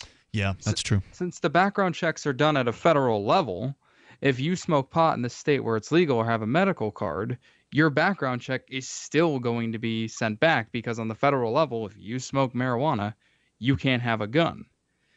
And I have no idea why that's in place. So don't buy guns through legal channels. Pretty much. Just buy it privately. Who's going to know? But well, in some places, I guess I should say it's legal to buy it privately. That is legal, right? Well, what I mean by that is don't buy a gun brand new from a gun store, or don't buy a gun from a gun store. Don't go through the FFL process. Yes. Right. Just buy it from somebody who wants to sell it to you. But that restricts, obviously, the choices that you have, because it's only your choices are what's available from private sellers. Right, and I don't know if any place has actually wound up passing the mandatory background checks on all transfers, meaning even if you wind up buying from your next door neighbor, or if your grandfather gives it to you on your 21st birthday, that's a transfer. You've got to go to an FFL. There are states that have done that. I know Washington, Oregon, Pennsylvania, Nevada, California. Those are some examples of states that have passed the universal background check law. That sounds insane. Or if you want to go on Craigslist and buy a gun from somebody, you can't do that because then you too will have to go to an FFL dealer. But without a registry, who the heck's going to know anyway? What I want to know is how is it when you pass somebody else a gun? So like if you go shooting with somebody else, you can't hand them the gun to shoot with, or is it? That's the way some of the transfer. I know. I mean, it sounds the ridiculous wording to me. of what Washington voters voted on a couple of years ago. It was written in such a way as to where if we go to the shooting range together and we want to shoot each other's guns, we would have to go to an FFL to hand the guns over. Wow. Stefan, if you want, you may stand by. More in moments insane. Here. The toll-free number, if you want to join us, is 855-450 free like freedom. Coming up, your devices and privacy, or the lack thereof, when you cross the border. You've got some news, Darryl, that you're going to share about that. That's on the way as well. This is Free Talk Live. Thinking about getting into cryptocurrency but feel overwhelmed by the high price of Bitcoin? Or maybe you've used Bitcoin in the past, but were turned off by the high transaction fees and slow transfer times. It's time you looked into Dash. Dash is digital international money that you can send anywhere, anytime for less than a nickel. With Dash, your transactions can be instant and private. Dash offers a fully incentivized and decentralized peer-to-peer network where miners are rewarded for keeping the network fast, strong, and safe for its users. Start your journey at Dash.org.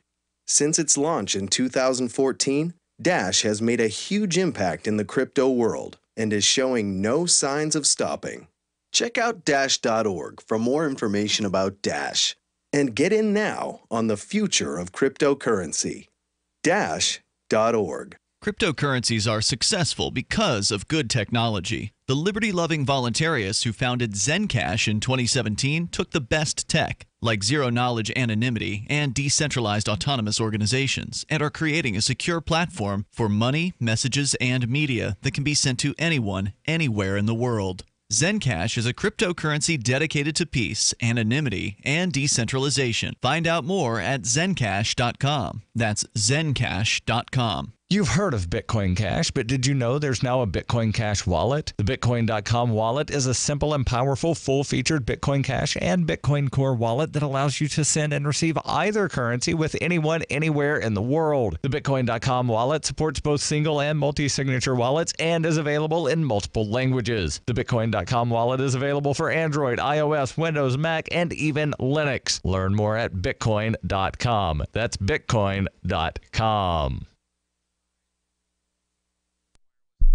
The Free State Project has reached its goal of 20,000 liberty lovers who've pledged to move to New Hampshire and get active to achieve liberty in our lifetime. Perhaps you're trying to figure out what part of New Hampshire should be your destination. If so, consider Keene. you'll find more than 150 reasons to move to Keene at move.freekeene.com. Keene is famous for its historic, publicity-generating activism, as well as being the liberty media capital of the world. It's home to freekeene.com, New Hampshire's destination for liberty activism, news, and opinion. For years, we've been compiling over 150 reasons to move to Keene at move.freekeene.com, where you'll learn about some of what's happening here and what makes Keene a great place to live. If you love liberty, you'll probably enjoy anywhere you end up in the Shire. But do your due diligence first. Please visit move.freekeene.com for the full list of over 150 reasons to move to Keene. That's move.freekeene.com. The three most important things you can do for Free Talk Live are: 1, share one episode a week on Facebook or in some other social networking site. 2, buy the things you buy online through shop.freetalklive.com. 3, give $5 a month to the AMP program. It's my firm belief that Free Talk Live's AMP program is the best use of your charitable dollar among liberty-oriented organizations. Support all the organizations you love, but make sure you give $5 a month to AMP at amp.freetalklive.com. Are you tired of governments murdering people around the world? Stop using their money. There is an alternative. Bitcoin is a stateless, free market, non-political currency. Bitcoin cannot be inflated or controlled by any government. By using their money, you are helping the state. Stop doing it. You have an incredible alternative available now. Learn it, use it, spread it. Get started with Bitcoin at bitcoin.com. That's bitcoin.com. You can connect with the Liberty Radio Network via our Facebook page at facebook.lrn.fm. That's facebook.lrn.fm.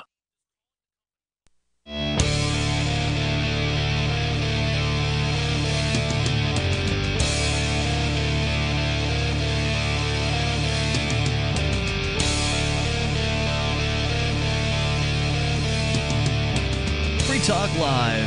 You're invited to join us here. The toll-free number is 855-450, free like freedom. That's 855-450-3733. And we've got Skype as well. Skype username is lrn.fm. Joining you tonight, it's Ian. And Chris. And Darryl. We're going to continue with your calls and thoughts. You're certainly welcome about whatever's on your mind. In fact, off the air, we were just talking a little bit about Bitcoin. Now, if you want to learn the basics about Bitcoin, it's not too late to get interested in this. You might be telling yourself that, it's too late. It's $17,000 per Bitcoin. I can't afford that. Well, you don't have to buy a whole Bitcoin if you want to get into Bitcoin. You can buy a 10th or 100th of a Bitcoin. It's completely possible. So that's one of the most important things you need to know. It is not too late.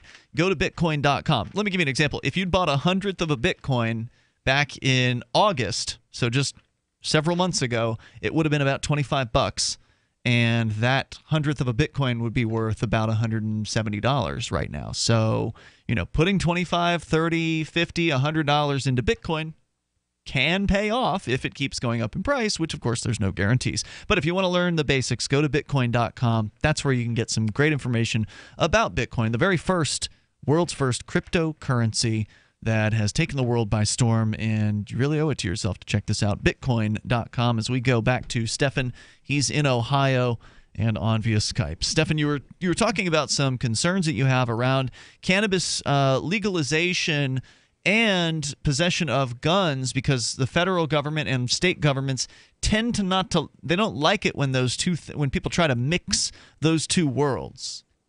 Well, it's not necessarily the states that have legalized marijuana that have the problem. It's just the yes, it is.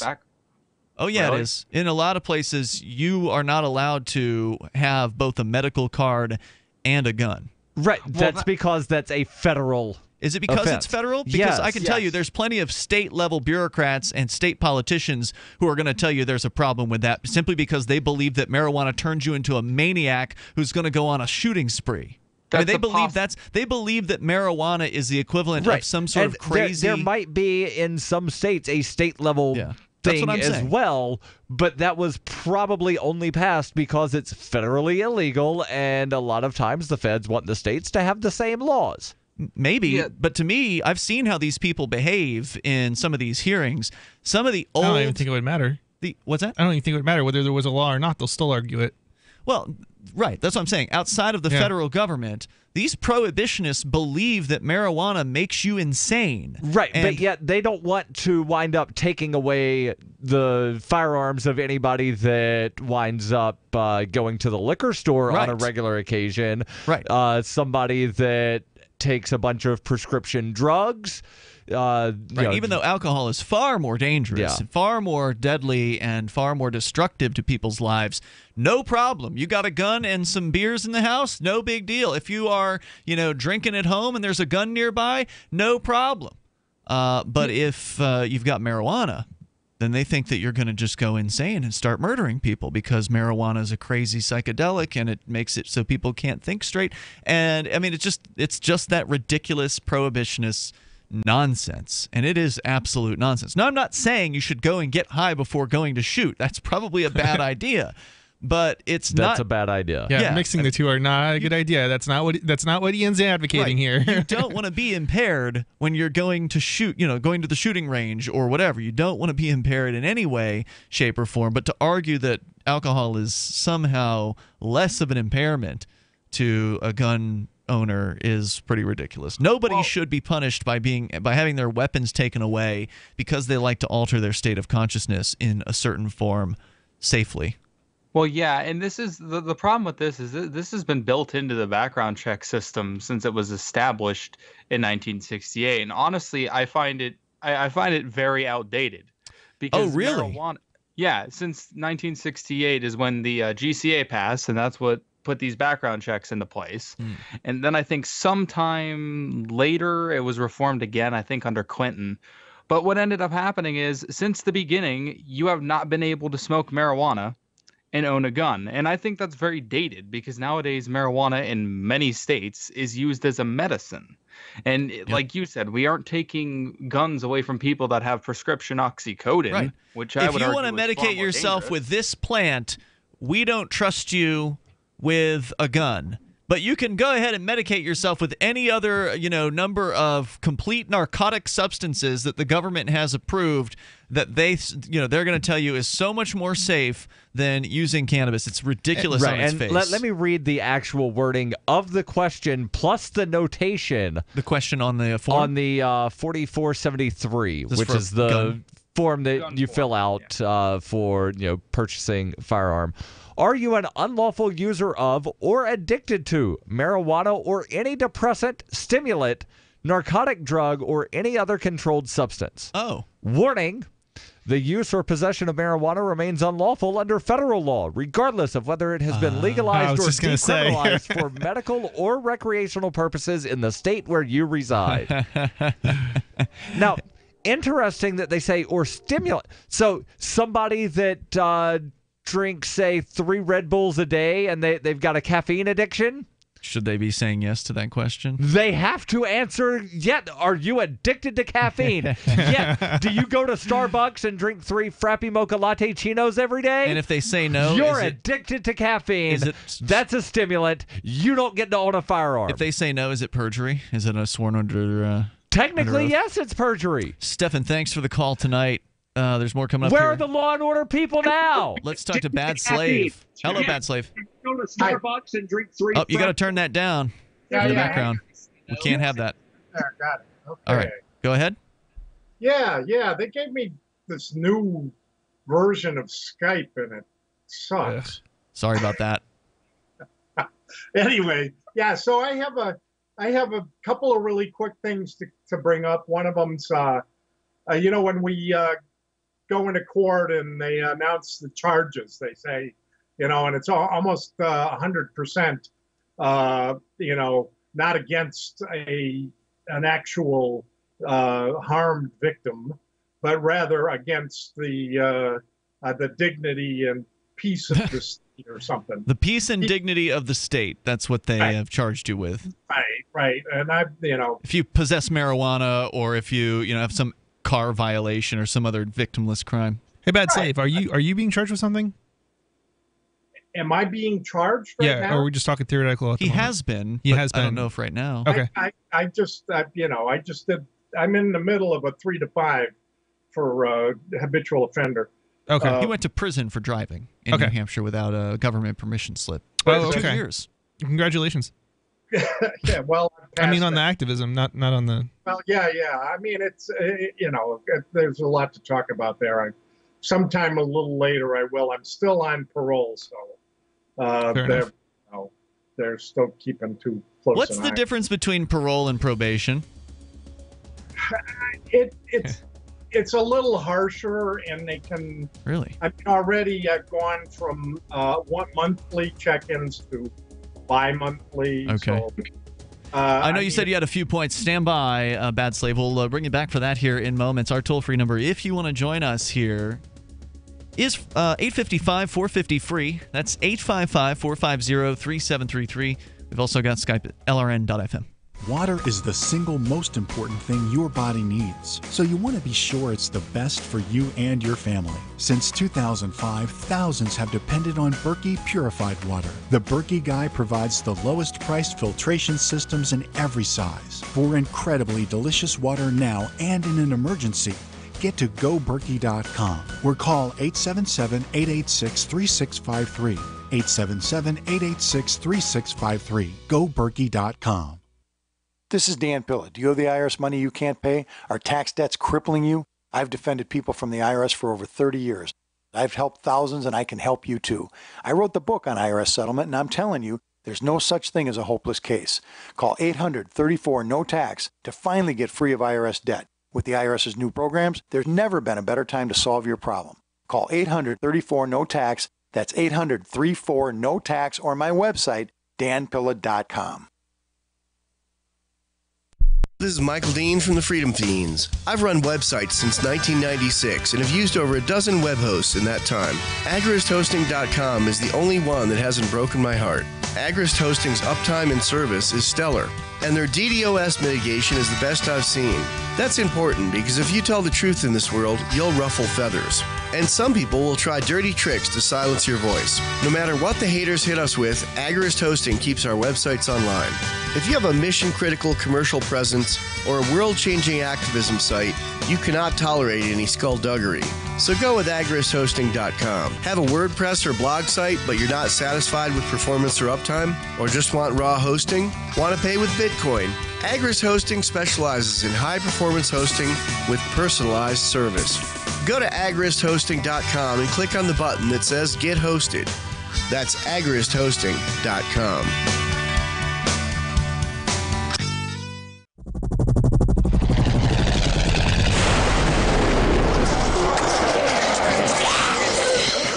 In Survivor Max 2, School Bites, Max must scavenge through a wasteland swarming with the undead. Desperate to find the medicine he needs, he discovers a community of survivors at his former school. Has he finally found the safe haven he's been looking for, or will he discover that school bites? Look for Survivor Max on Facebook, read reviews on Amazon, and read Chapter 1 at survivormax.com. Did you know you can watch Free Talk Live during our live show 7 days a week from 7 to 10 p.m. Eastern via our studio cams at cam.freetalklive.com? Plus, you can chat with other listeners while you watch, all totally free. Now that our live video stream is hosted by YouTube, our video archives will be online even faster, so be sure to subscribe to our YouTube channel. Listen, watch, and chat all free at cam.freetalklive.com. That's cam.freetalklive.com. Is spreading the message of liberty, cryptocurrency, and peace around the globe worth $2 per month to you? As you may already know, in addition to our internet feed, LRN.FM broadcasts on free-to-air satellite across North and Central America, as well as Sub-Saharan Africa. And we've been available on satellite for free 24/7 since 2010. The LRN.FM free-to-air satellite signal is reaching some of the most oppressive regimes in the world, and there's no doubt our ideas are making an impact. You can learn more about the channel's impact by watching the 3-minute video at fund.lrn.fm. If you'd like to help free minds globally with our ideas of liberty, cryptocurrency, and peace, you can donate as little as $2 per month via fund.lrn.fm. You can help us continue and expand our satellite broadcast to multiple continents. Visit fund.lrn.fm today, and thank you for your help. Don't forget to share the link on social media. That's fund.lrn.fm. While our satellite channel is free to listen to, it's not free for us. You can help us cover our satellite costs with the chip-in on the right side of the page at lrn.fm.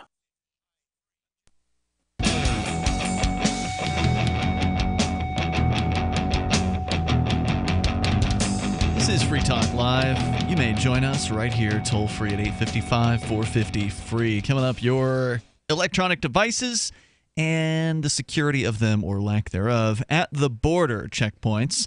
Darryl is going to tell us more about that, and you can share your thoughts with us on whatever's on your mind via our toll-free number at 855-450-FREE, like freedom. That's 855-450-3733. And Free Talk Live is brought to you by Zencash. Cryptocurrencies are pretty hot right now, but they're where they are because of good technology. There are so many of these, though. How do you really sort out which ones you should put your money behind, which ones that you should get excited about? The technology is important, but anybody can copy the technology. The technology in most of these cryptocurrencies is completely open source, so anybody who wants to come along and copy Zcash's zero knowledge anonymity programming, they can do that. And so the question is, how do you determine which ones are the best options? To me, I think it's important to look at the ideology of the people behind it. If you've got a bunch of people that are programming a thing, a coin, a cryptocurrency, like let's say Bitcoin, where there's a bunch of statists that are now programming Bitcoin, whereas with Zencash, you've actually got voluntarists, people who understand the ideas of liberty, people who understand economics. They're the ones who founded Zencash. So, it doesn't have to be an either-or thing. You can have your money in more than one place.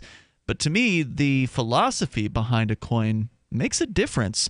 And they've also got some great tech. So, again, Zencash got founded here in the last year, in 2017, and they implemented zero-knowledge anonymity. So they've got the benefits of Zcash, but they've also got a decentralized autonomous organization to help promote the Zencash currency, which is why they're sponsoring Free Talk Live, and I believe I heard they're sponsoring your shows, Darryl. Yes, they are. Over at fpp.cc. Are they on board with all of them, or they're on the daily newscast. Excellent. Plus Peace, Love, Liberty Radio, so fppradio.com. Right, and I thought it was fpp.cc. Oh, FPP Radio is just the radio shows. Yes. .com. So zero knowledge anonymity, decentralized autonomous organizations. They're also launching, or they already have, created a secure platform for money and messages. So you can supposedly send, and we've yet to test this. Chris, you said you would be willing to test it with me at some point. I am. I do have to find the time to actually install it and set it up, but I love where Zencash is, the privacy aspect of it, the and messaging. Everything else. They have encrypted messaging that's done over a blockchain. And again, that's not the first time that's happened. There's been the ability to do that on the Bitcoin blockchain in the past. I forget what it's called, BitMessage or something like that. So it's not like it's the first time that's happened, but it's all rolled into one now. So you've got the anonymity of the transactions plus anonymous messaging. And they're talking about doing a media distribution at some point in the future as well. So we'll let you know when that becomes a reality. But go to Zencash.com to learn more about a cryptocurrency dedicated to peace, anonymity, and decentralization. It's Zencash.com. Let's go back to Bad Slave. He's on the line. Had some more comments for us. Go ahead, Bad Slave.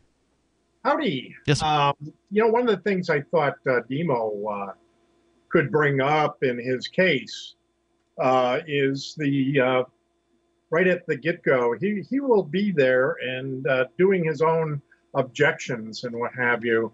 And I don't know what they do in Ohio, but in Massachusetts or New Hampshire, here they actually have, me, the criminal against, versus the peace and dignity of the state. Mm-hmm. And I'm just, what a joke. Well, it's outrageous. And if that's not something right there to object to, and then say, listen, okay, peace and dignity, show me. You know what I mean? Where's the evidence? Right. What did it look like when you were a peaceful state? I'd like to see the evidence that this state is a peaceful state, because it seems to me that everything the state does is backed by aggressive violence.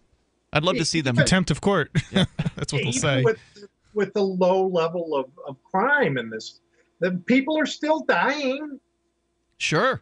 Some of them dying because they can't get access to their medicine, thanks to the state. People dying to people just being beat up, I mean, this poor, there's recent, like the Dan Shaver or something in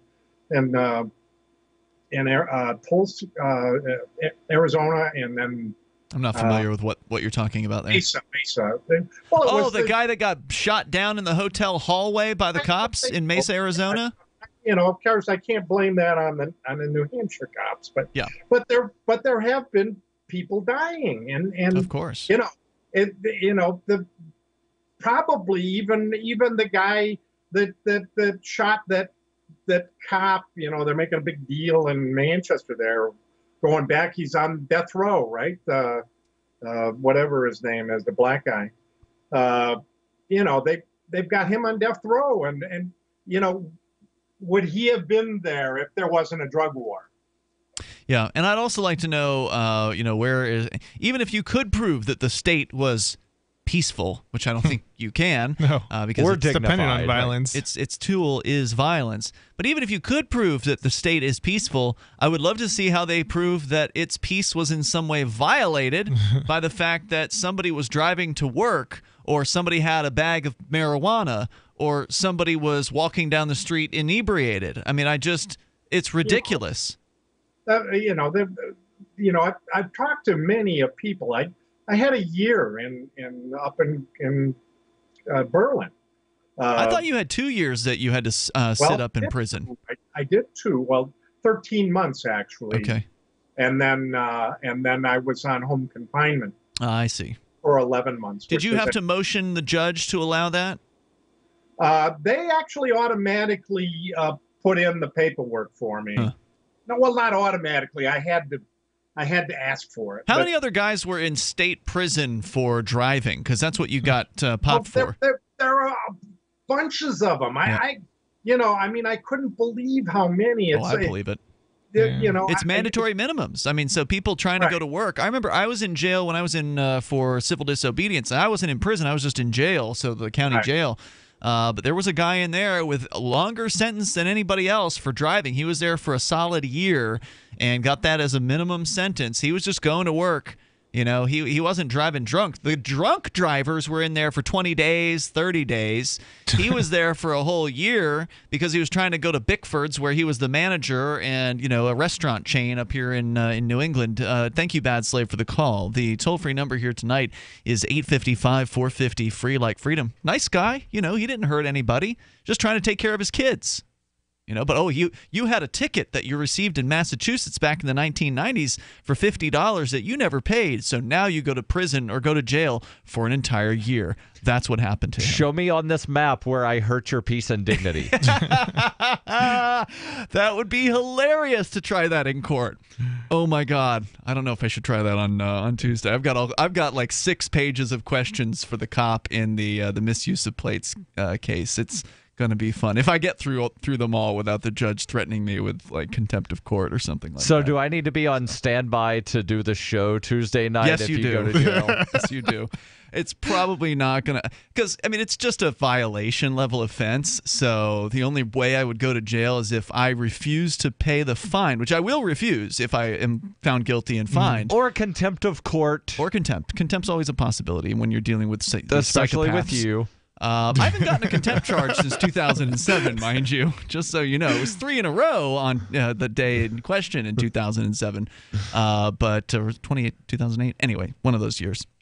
It's been about a decade since I've had a contempt charge, so I'm a little better behaved in court than I was back then.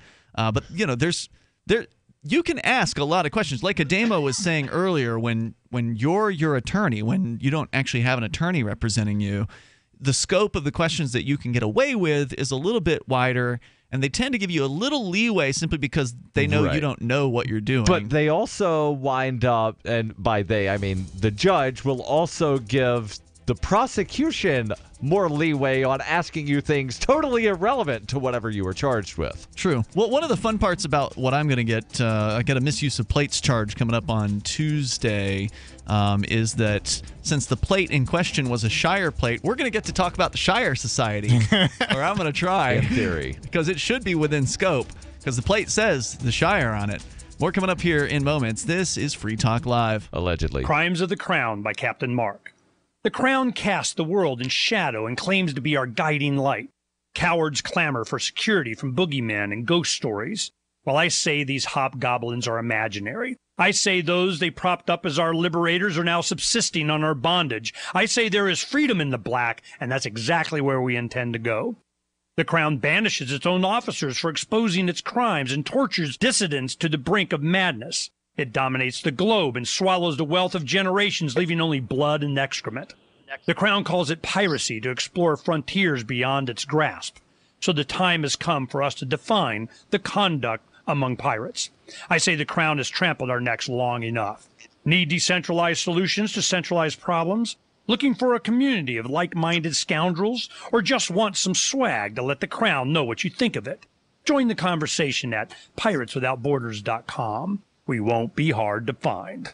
Fully cooked, ready-to-eat bacon. I'm talking thick, meaty, center-cut presidential bacon. Savory and delicious. I buy some, I use some, I store some. Awesome. No refrigeration needed with a 10-year shelf life. NASA pack technology. Bacon. Fully cooked, fully hydrated, ready to eat right from the packed bacon. Or warm and served. Life-saving, ready-to-eat bacon. 10-year shelf life bacon. Ships free at fullycookedbacon.com. Fullycookedbacon.com. It's a no-brainer. A Big Berkey water filter is the one you need, period. You need a water filter that removes chlorine, fluoride, pharmaceuticals, BPA, and other endocrine disruptors, pesticides, bacteria, viruses, and much more, right? And does it all at only 2 cents per gallon. Get the original, most trusted name in gravity water filtration, Big Berkey. And now GCN listeners receive 5% off ceramic filter systems using code GCN. Call or click 1-877-99-BERKEY or BigBerkeyWaterFilters.com. That's 1-877-99-BERKEY.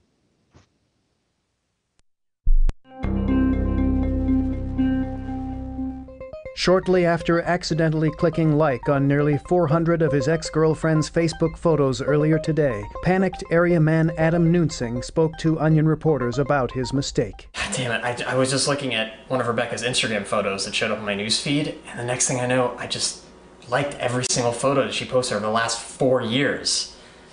I didn't mean to, but it just kind of happened. The 28-year-old told reporters that he had browsed through 14 of his ex-girlfriend's photo albums while inadvertently clicking like on each and every picture, including dozens from her office picnic last fall, her trip to New York in 2010, and a photo of her and her first boyfriend from 2006. I thought if I went back and clicked unlike on all those pictures that maybe she wouldn't get any notifications, but then I saw some other albums and I ended up liking 80 more photos and shared them on my wall. Shit.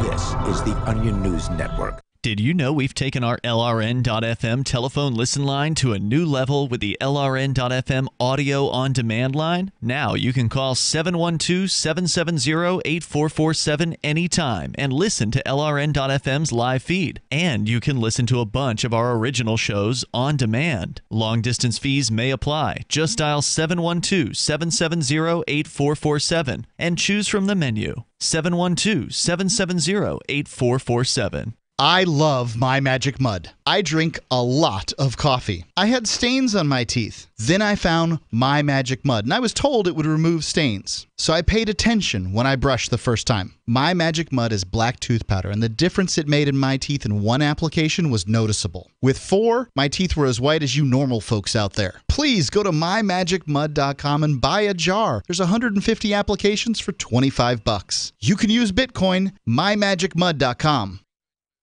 Help get LRN.FM into more ears. Visit promote.lrn.fm for a free bumper sticker, flyers, banners, graphics, and more. Promote.lrn.fm.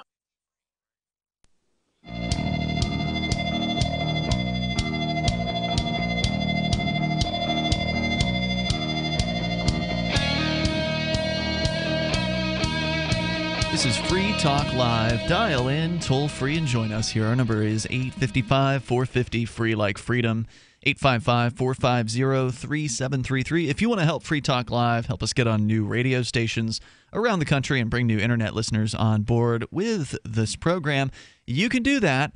And you can easily do it by going to amp.freetalklive.com. With any major credit card and PayPal, also Bitcoin Core, we will accept those options for amping at amp.freetalklive.com, amp.freetalklive.com.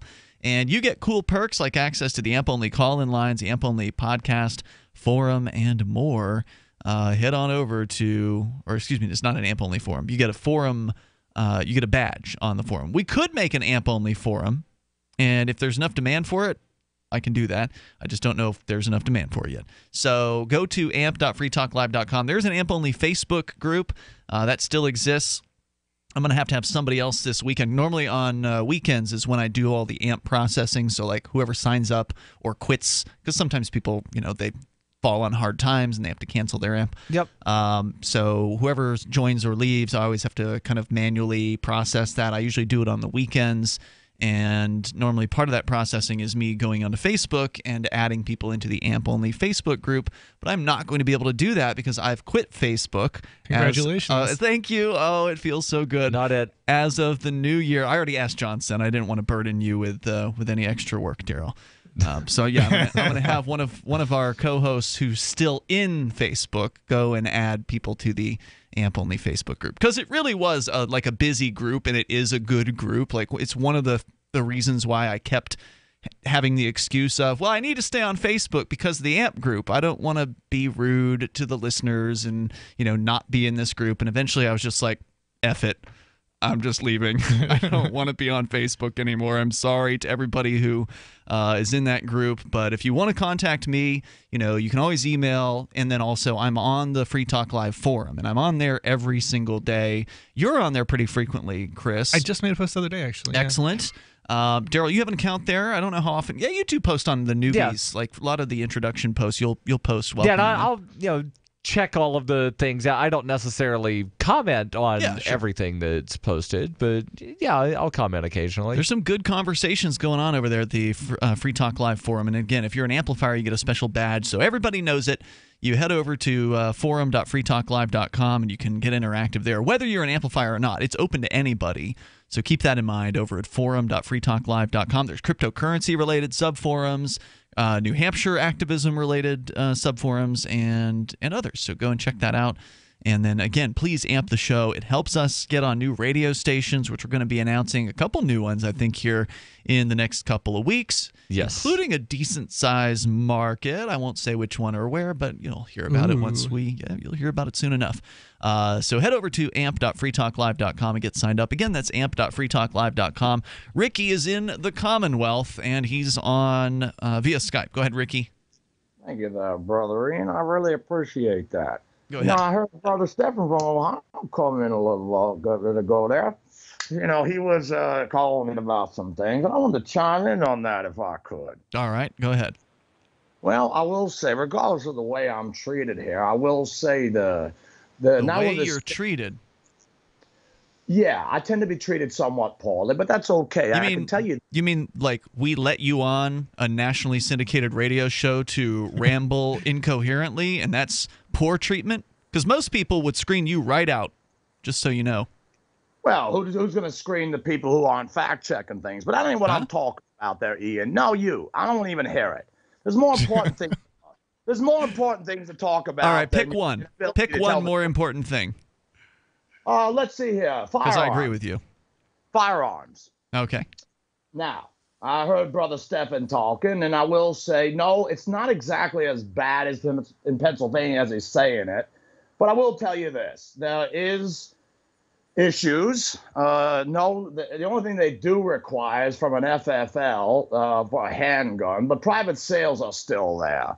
And all of that junk. But let me tell you something. My answer to all of this, I'm not happy with any of this. Okay. One of the reasons why the Fed is now sent someone after yours truly is because of this flag I wear. And the fact is, part of Confederacy is rights. And I'm drawing a lot of attention because the way I overcome things. So you're wearing, for listeners that may not be familiar, you are talking about that you wear a Confederate flag. And now you're claiming somebody's after you? Who's after you? I told you. I know for a fact it's someone from the FBI. How do you know that? How do I know that? Oh, let's see here. The lady that he was talking to, investigating yours truly, he pulled a gun on her, and she put a restraining order again. No, she's an idiot. So wait a minute. Why did an FBI agent pull a gun on a lady they were talking to about you? You know what? I'm not even going to bother Ian because you're just trying to set me All up. right, I'm not going to either. Thanks for the call. Is he a media personality of some kind Ricky? somewhere, like on YouTube? I don't know. We should ask him that. He just like If all this Ricky stuff has a that YouTube happens channel, to him. I want to see it. It just isn't. It's just not. It's so far out there unless I he wish you actually would have asked before I is hung up the some phone. sort of media personality. Like if he was a media personality, okay, I could Well, maybe he is. see He's some on of Free this. Talk Live every night. I mean, That's true. Whether he intended to be a media personality or not, he is one. Yeah.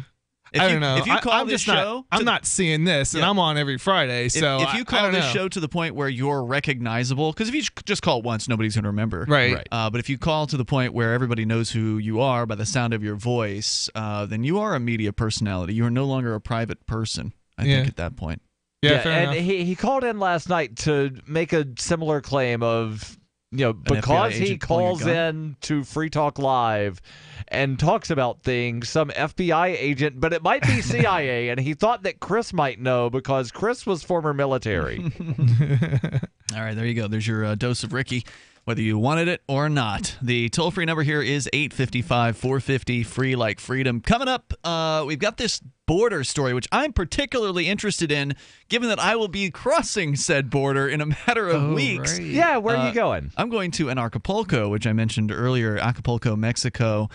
Getting into Mexico, you really don't have to worry about them searching through. I mean, sure, they can if they want to, but I've never heard of that happening. Maybe it does happen, but I haven't heard of it. But it is not unheard of for the U.S. federal government to demand your devices, your laptop, your cell phone, and demand further that you unlock it for them so they can go poke around and see what's on the inside. Yep. And there's some sort of news, Darryl, that you're going to be sharing with us about that. New guidance. From the bureaucracy themselves From to the bureaucracy. Customs and Border Protection. They issued new guidelines, and I actually pulled up the CBP 12-page thing that is the CBP Directive number 3340-049A.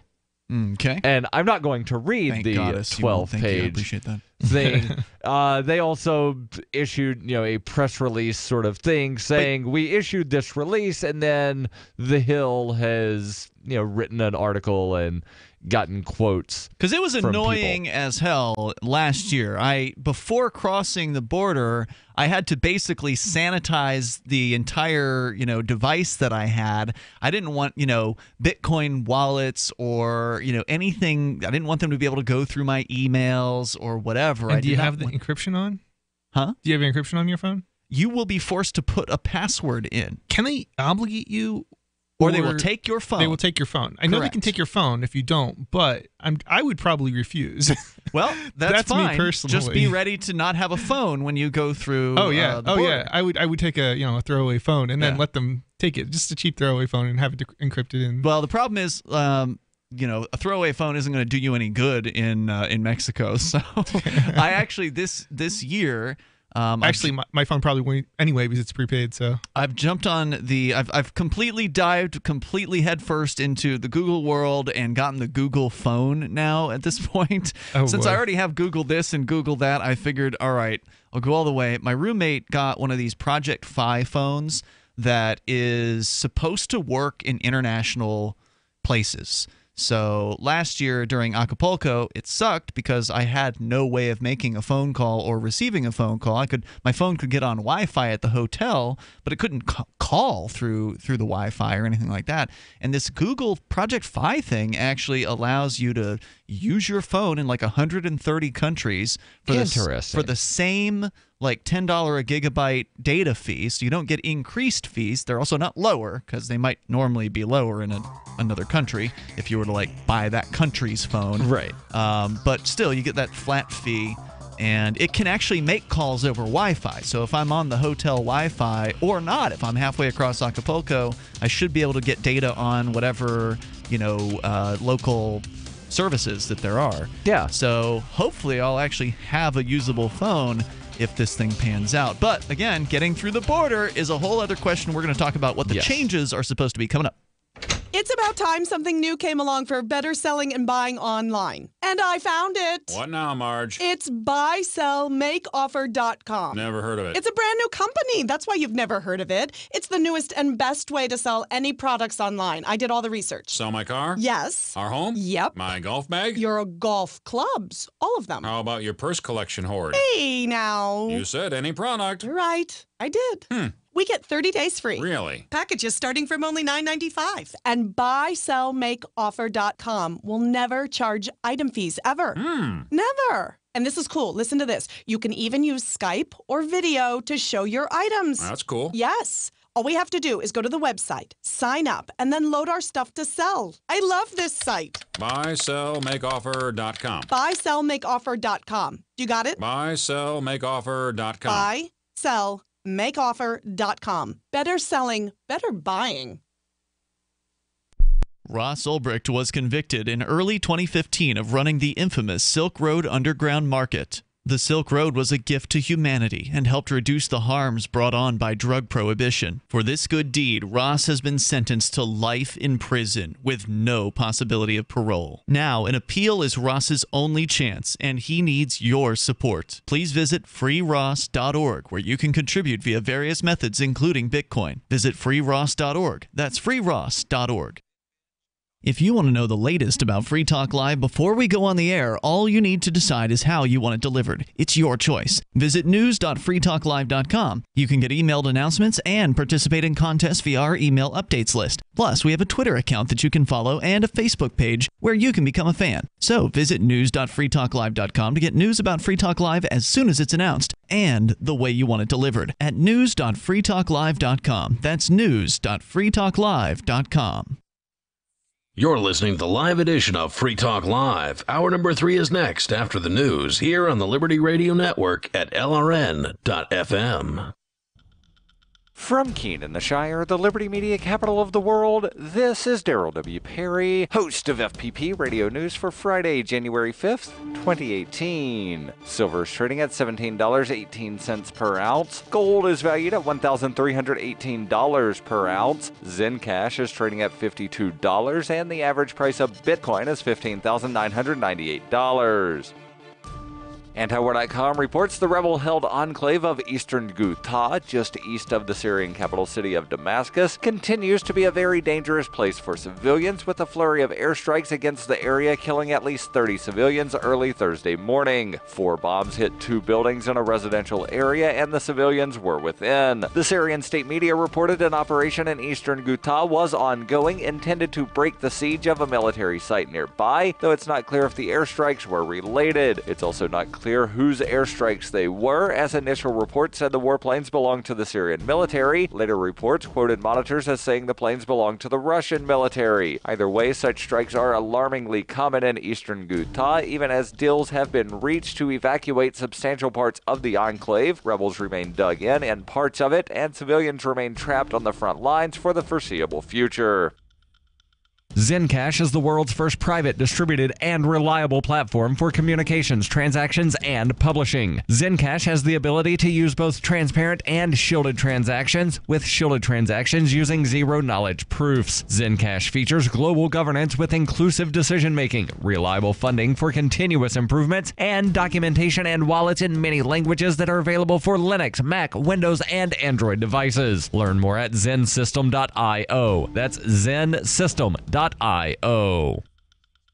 UPI reports Southwest Airlines announced this week that it will pay $15 million to settle a lawsuit that alleged the Dallas-based company engaged in price collusion with other airlines. Southwest was hit with a lawsuit in 2015 on behalf of several passengers that alleged the company colluded with Delta, United, and American Airlines to keep prices artificially high. Southwest denied any wrongdoing. Southwest spokesman Brad Hawkins said, "We did not enter into any unlawful agreements with other airlines against which we compete vigorously previously, and this settlement does not constitute any admission of wrongdoing. We're entering into this settlement to avoid considerable distraction and expense of protracted class action litigation. Although the settlement was approved by a federal judge, plaintiffs will have a chance to accept or deny the agreement. Delta said the simple fact is that Delta has not engaged in any illegal behavior. The lawsuit filed against the 4 airlines accused them of controlling 80% of the domestic air travel market over the past 10 years and colluding with each other to keep prices high. One of the complaints included in the class action lawsuit stated during that period they have eliminated unprofitable flights, filled a higher percentage of seats on planes, and made a very public effort to slow growth in order to command higher airfares. For over 40 years, Roberts & Roberts Brokerage has been a trusted source for buying and selling precious metals. Gold, silver, platinum, and palladium. They don't feed the banks. They're Bitcoin preferred and have removed the minimum purchase amount for all orders paid in the digital currency. Call Roberts & Roberts Brokerage today for knowledgeable advice on buying and selling precious metals and a forward-thinking approach to new technologies. 800-874-9760 or visit online at rrbi.co. Reuters reports the U.S. Department of Justice on Thursday rescinded the Obama administration policy that had eased enforcement of federal cannabis laws in states that legalized the substance, instead giving federal prosecutors wide latitude to pursue criminal charges. The action by Attorney General Jeff Sessions could have damaging consequences for the burgeoning cannabis industry in the 6 states, including California and Colorado, that have legalized the substance for recreational use, plus dozens of other states that permit it for medical purposes. DOJ officials declined to state whether they might take legal action against those states, saying further steps were still under consideration. Federal law still prohibits cannabis, even as some states have moved to legalize it. White House spokeswoman Sarah Sanders said President Donald Trump's top priority was enforcing federal laws, whether it's marijuana or immigration. The policy change, detailed in a one-page memo by Sessions to federal prosecutors nationwide, came 3 days after California formally launched the world's largest regulated commercial market for recreational cannabis. The move raised questions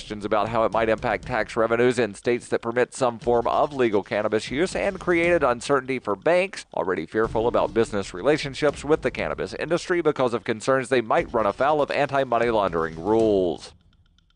This has been FPP Radio News, online at fppradio.com. Hours spent volunteering at a local homeless shelter truly make her death at the hands of a drunk driver earlier this week all the harder to take for this school and this community. I never knew Amanda, but everywhere I went there were touching reminders of the caring friend she would have been to me had I known her. Losing Amanda was one of the hardest things I've ever had to deal with, but I knew I had to be strong for this community. I couldn't let them go through the funeral without my support. She's so much better than all of us. She was so much good. She cared about so many people. She loved you so much. What's your name? She loved you, Russell. And we have Brady Shaw with us right now. Thanks, Brooke. Not quite how I would have reported the story. Seems a bit unprofessional to let yourself get so emotional. Well, when people are feeling pain, I feel it too. Don't you ever get emotionally invested in a story? No, I don't. You know, I had my tear ducts cauterized years ago, and I like to keep my emotions stored in a special place in my mind where they only come out for my night terrors. This is the Onion News Network.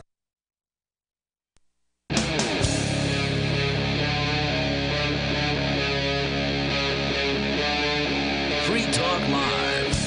This is Free Talk Live. You can bring up whatever you want. Our toll-free number here is 855-450-FREE, like freedom. That's 855-450-3733 as we launch here into the third hour of the program. With you in the studio tonight, it's Ian. And Chris. And Darryl. You guys both had the same story about Border Patrol device security, or the lack of device security, because the way it worked, and now there's been some sort of proposed change or actual ordered change that you're going to tell us about here, Darryl.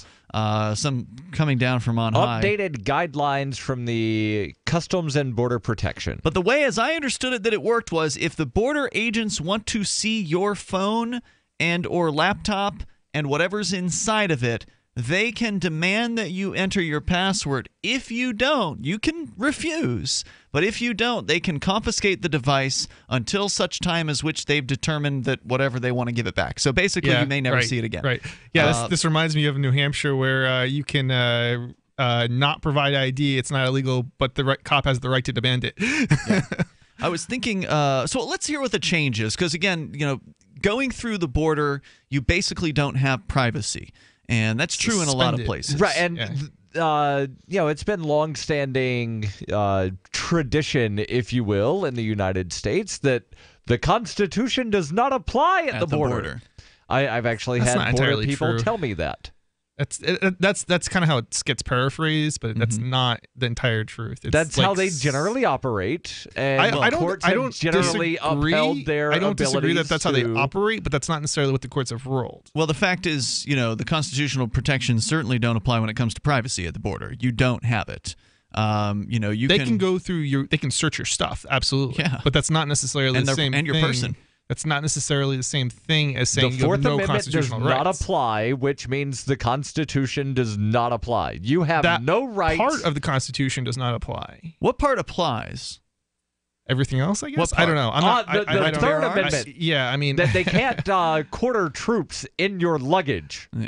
I don't know. All I'm saying is that you can tell them to F off. So I guess freedom of speech is still there. But if the right to privacy doesn't apply, then that's one of the most important rights at the border. If the Constitution was completely suspended at the border, then me telling them that no, I will not give you my password would be a crime, and they could lock you up for it. But it's not. Well, no, they just take your things. Right, they will take your things, and they can do that. But you obviously still have some sort of constitutional right, because if you didn't, then they would just lock you up and throw away the key. All right. So that's all. Again, I've had Border Patrol people tell me the Constitution does not apply at the border. They certainly act as though it does. And I do agree that that's how they operate and they act, but that's not technically correct. So let's talk about the newest update here. Yeah, please. The Hill says under updated guidelines, border agents must have reasonable suspicion of violations of law to conduct exhaustive forensic searches of smartphones, tablets, and other electronic devices belonging to individuals entering or exiting the United States. Okay, because I'd heard that it could happen on exit. Yes. Interesting. And that generally... What's the logic of that? That generally only happens if you're traveling by boat or airplane. Whereas if you're driving or walking across the border, it's the other country's border people that you're dealing with when leaving the U.S. But if you're on boat or airplane, you have to deal with American Border Patrol before you leave. It would be nice if somebody would make an app for the phones that you could run, kind of like how Cell 411 will allow you to have a fake delete button. Yep. To where if you run Cell 411, which is, for listeners that don't know, a really great emergency alerts app for your friends and your family members, you can send an alert out when something's going wrong in your life, and your friends and family receive it rather than some 911 people. So you can actually call in people who care about you to a situation. Great program. Go to getcell411.com. But one of the cool little features you can turn on in the settings is to have a fake delete button, to where if a cop snatches your phone while you're recording, let's say, a police encounter, and the cop's like, aha, I'm going to delete this video, and they hit delete, it looks like they deleted the video. It logs it too, right? And For it evidence. takes a picture. Using the front camera on the phone, it takes a picture of when the delete button is pressed. It snaps a photo surreptitiously. It's not going to make the photo noise. Snaps that photo. That way later on, because you can go look later and see which cop it was that illegally deleted the video. That would be great. So awesome. I was hoping that there'd be some kind of app, and maybe Edward Snowden can make this his next app, because he came out with an app recently. I don't know if you heard about that. I did not know he made apps. The next app could be like the Border Patrol app that looks like your phone, but they can't really do anything. Like, everything's generic and useless, basically, and it lets them flip around and see nothing. And they think that they're you like could in even your phone. extend that to be something really have really funny stuff on the phone. Sure. Like, I don't know, dirty pictures of like something legal. Yeah, something legal, or just like I don't know, something that makes you come off as like, I don't know, somebody like who's really powerful, or I don't know, something really fun. Yeah, so who knows? How did dirty pictures make you look powerful? No, that would be something separate. If they were probably. of politicians. Like maybe a fake picture of you with the president, or I don't know, something, right? Anyway, let's go on. Yeah, Customs and Border Protection on Friday issued the updated guidelines for searches of electronic devices at the border, which contain new restrictions on the circumstances under which officials can conduct what are called advanced searches. These searches are those in which agents connect external equipment to a device in order to analyze or copy its contents.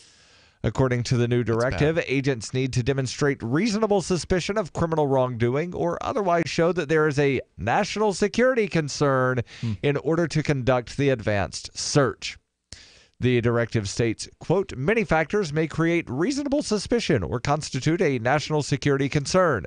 Examples include the existence of a relevant national security-related lookout in combination with other articulable factors as appropriate, or the presence of an individual on a government-operated and government-vetted terrorist watch list.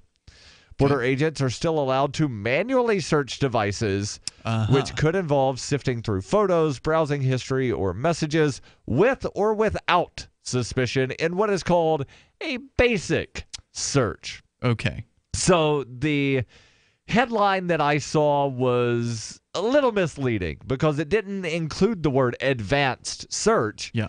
It just said border agents need reasonable suspicion to search devices. So had you read just the headline, you would have been misinformed on this. So it turns out they can... Or just the first paragraph. Yeah. So they can search your device with a manual search, meaning a border agent thumbing around your phone or your laptop and, just seeing what they see. Yeah, they don't need articulable suspicion. Correct. Or individualized It's just because you're suspicion, there. According to the ACLU. Just because you're there, they can do it.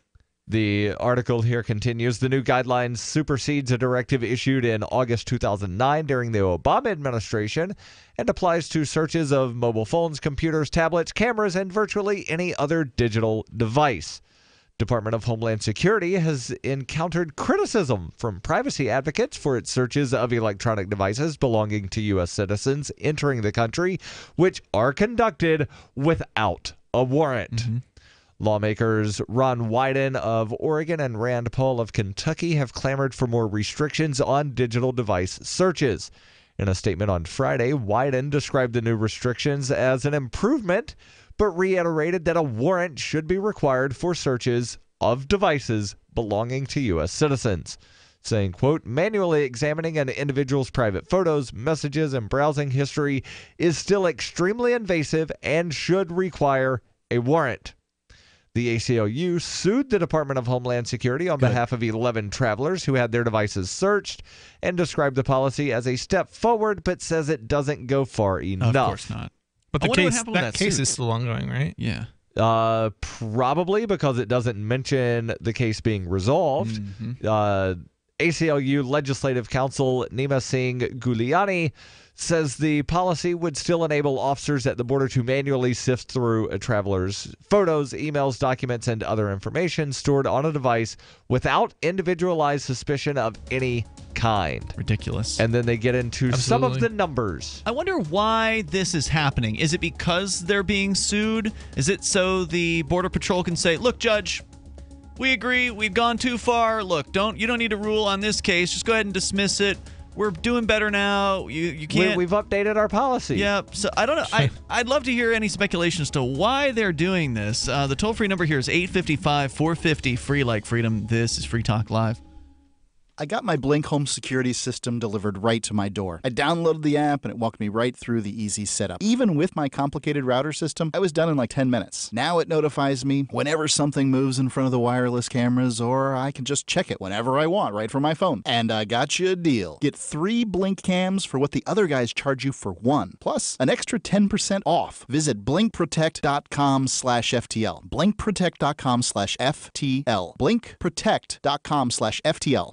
Thinking about getting into cryptocurrency? It's time you looked into Dash. Dash is digital money that you can use to send instant and private payments anywhere for pennies. Dash offers a decentralized network where miners are rewarded for keeping it strong and safe. Dash has made a huge impact in the crypto world. Start your journey. Check out dash.org for more information and get in now on the future of cryptocurrency. Dash.org. The Bitcoin.com wallet is a simple and powerful full-featured Bitcoin Cash and Bitcoin Core wallet that allows you to send and receive either currency with anyone, anywhere in the world. The Bitcoin.com wallet supports both single and multi-signature wallets and is available in multiple languages. Download the Bitcoin.com wallet for easy and secure access to your Bitcoin Core and your Bitcoin Cash. The Bitcoin.com wallet is available for Android, iOS, Windows, Mac, and even Linux. Learn more at Bitcoin.com. That's Bitcoin.com. Cryptocurrencies are successful because of good technology. The liberty-loving voluntarists who founded Zencash in 2017 took the best tech, like zero-knowledge anonymity and decentralized autonomous organizations, and are creating a secure platform for money, messages, and media that can be sent to anyone, anywhere in the world. Zencash is a cryptocurrency dedicated to peace, anonymity, and decentralization. Find out more at zencash.com. That's zencash.com. Since time began, tyrants have taken aim at personal liberties. Now there's a movie that aims back. The government has no more right to tell us what to put in our bodies than they have to take our guns or tell us what books we can read. 6 drug police were eaten by bears while raiding a marijuana farm. On your knees, you dirty hippie! Jesus. On your knees! What's the problem, officer? Today, many cops who enforce pot laws do so only because it provides them with cushy jobs, good benefits, and a chance to push people around. I was an undercover narcotics officer. The drug war is nothing but a farce. The Second Amendment says you got to keep you and your gat intact. Guns and Weed, The Road to Freedom. A film by Michael W. Dean and Nima Vadadi. DVD available now at gunsandweed.com or on Amazon. That's gunsandweed.com. Makes the perfect gift. Remember, that's gunsandweed.com. Here's a chance to do a little activism while you're cruising Facebook, Twitter, or Google+. Between the LOL cats, the recipes, the hot girls, and the inspirational sunrise memes, Free Talk Live's posts pass by your newsfeed. Like them, comment. It gives us more exposure. If you don't see our posts, click like at facebook.freetalklive.com and then hover over it to click Get Notifications. It's an easy way to spread the ideas of liberty a bit further. I know you're busy, but you can spare that 1/10 of a calorie it takes to click on something. facebook.freetalklive.com. So you've signed the Shire Society Declaration and are planning your move to New Hampshire to be around more liberty-oriented people. Next, sign up for the Shire Society Forum at forum.shiresociety.com. There are a bunch of people there who are already in the Shire, and they want to meet you. If you're already in the Shire physically, you should also come by the forums. Remember, not everyone uses Facebook. New people are signing up for the Shire Society Forum every month, so drop in and say hello at forum.shiresociety.com. This is the Liberty Radio Network, broadcasting the latest liberty-oriented audio content 24 hours a day at LRN.FM.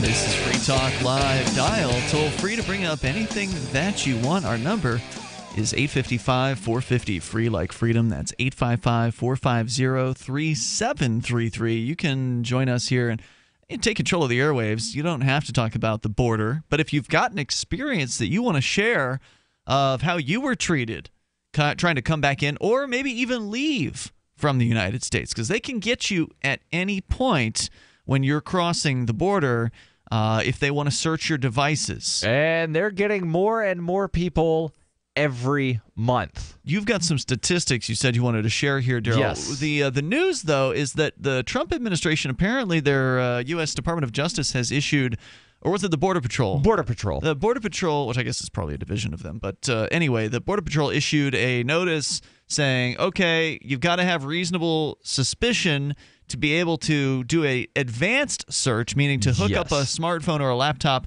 to some sort of device that can then just ingest all the data on your smartphone.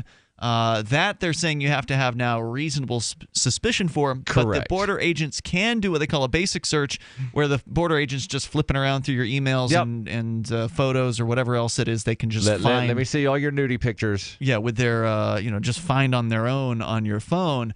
But my question before we went away, and we can get to the statistics in a moment, is why would they do this? I mean, what is the reason? Because the government normally doesn't roll back and say, well, we've gone too far with these invasive searches. And you speculated this, but my guess is that, it probably has something to do with allowing them to settle this lawsuit that With the the ACLU has filed against Department of Homeland Security.